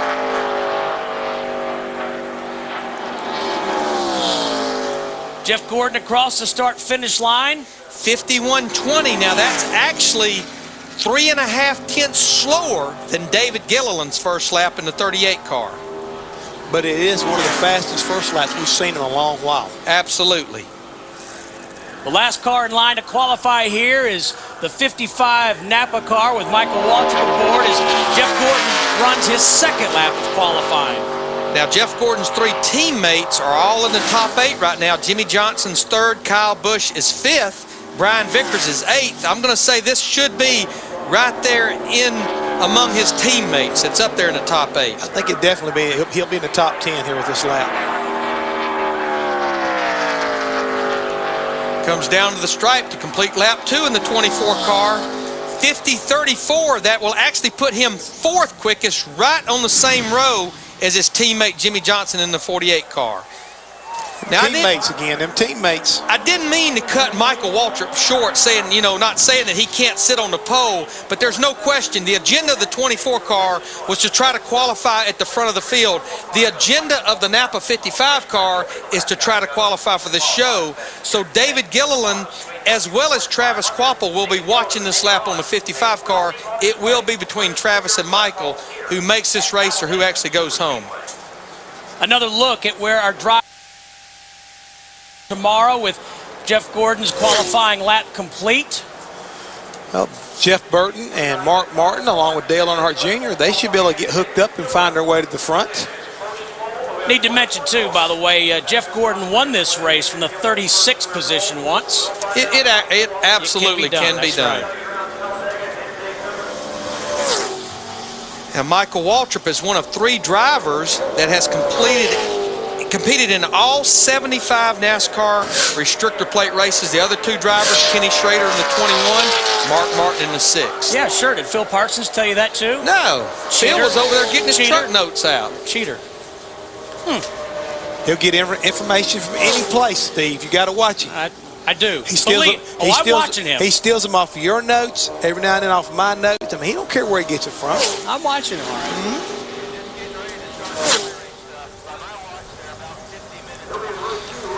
Michael has 41 Talladega starts, has a win here in 2003. That was actually his last win. You know, all the numbers we've thrown out today, the one number we haven't mentioned, the track qualifying record set here by Bill Elliott, 212.809 miles per hour.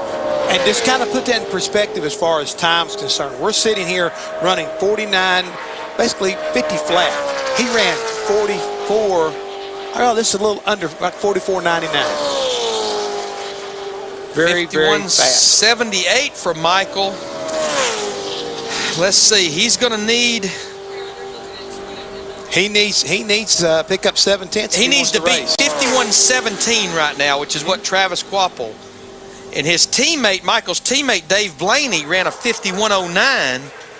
So that's right in the area that Michael Waltrip is going to have to get to be able to make sure that he races in this race tomorrow. Who was the first guy to officially run 200 miles an hour? Buddy Baker. Nope. We've been talking about his brother the whole show. Exactly. Old BP. BP. Yeah. Driving for Harry Ranier. Well, okay, boys, it's nail biting time. 55 car or 32 car. Michael comes down to complete his run. 50.92, he will qualify, which means Travis Quapple in the 32 car will not make this 500-mile race. That's a good pickup right there by those guys right there. Great job. So David Gilliland wins the pole in just his 9th start. We'll hear from him in just a moment. We'll come back and hear from John Roberts. And remember, the NASCAR Craftsman Truck Series race headed your way after that.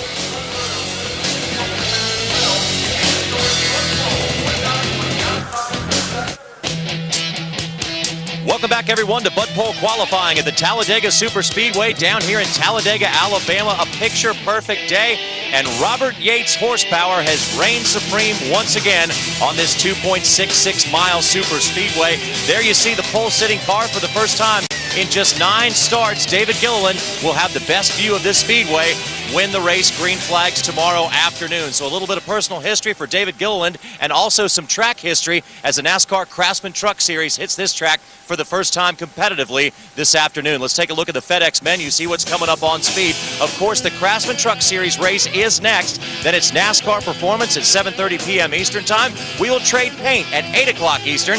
But now let's go to Wendy Venturini, who is standing by with our pole sitter. John, it's no surprise that a Robert Yates engine is on the pole, but what is surprising, rookie David Gilliland has that top spot. How surprising was it to you?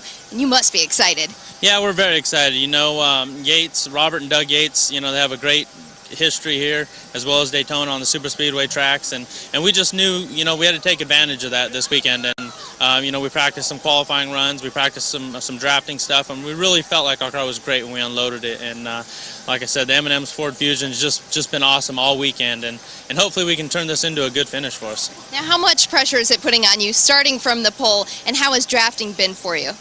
A little bit of pressure, you know. At M&M's we got 40,000 associates that watch us each week and support us and pull for us, and it really makes my job easy having that kind of support, and you know, just couldn't ask for to be involved with a better group of people.